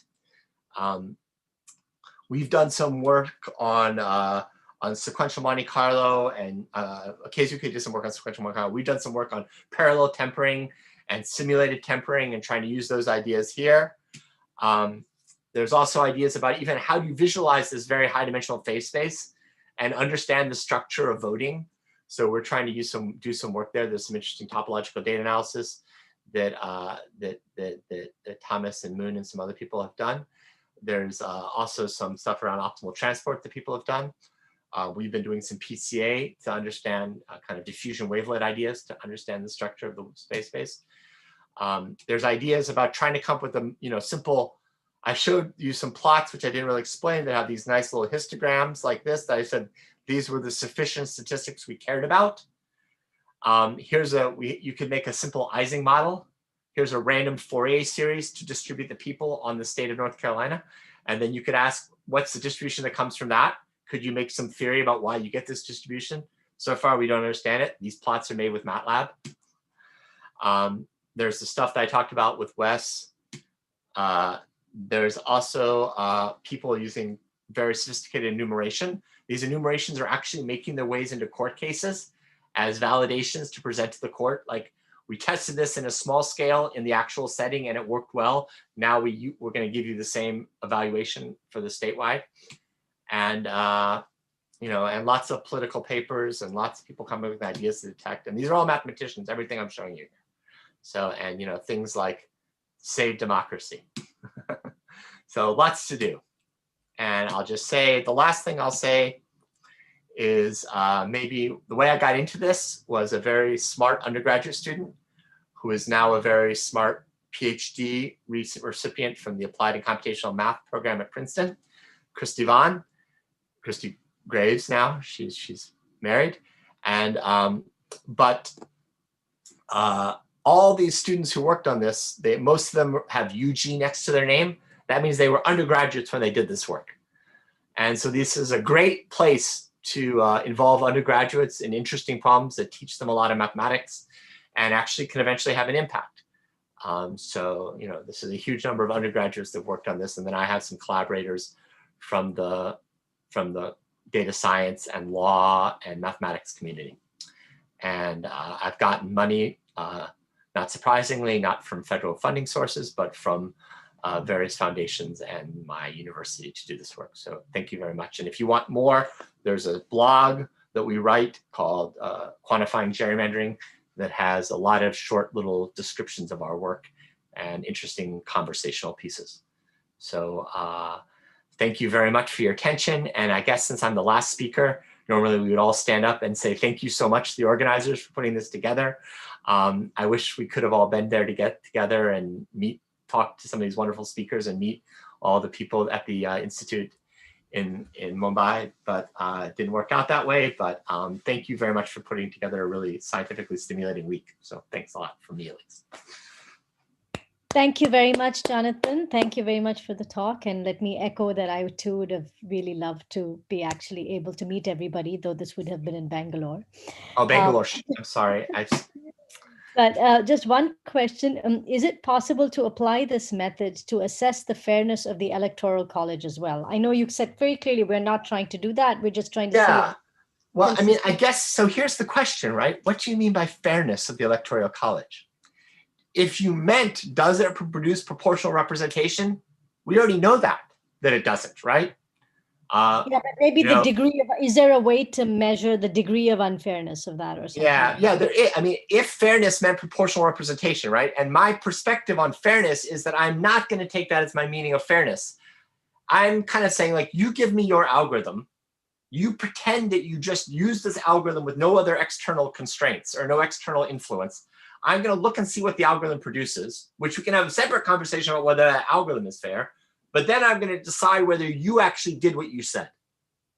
Because you can, of course, under the table, go back in your closet and look at the results of your algorithm and go, oh yeah, I'm going to pick this one because I like it better for reasons which you're not telling anyone, right?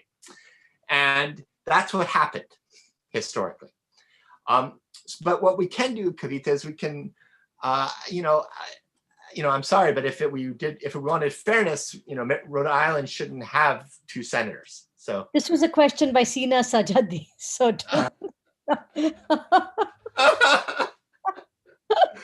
and certainly not Wyoming, right? Wyoming is a state of 80,000 people, and it has 2 senators. And my city has almost where I grew up has more people than that.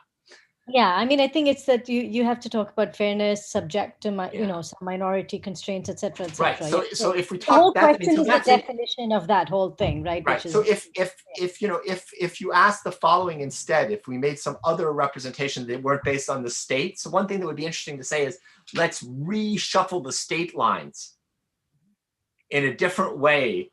Would that, and still keep some small states and big states, how is our current states, how does that advantage or disadvantage minority groups?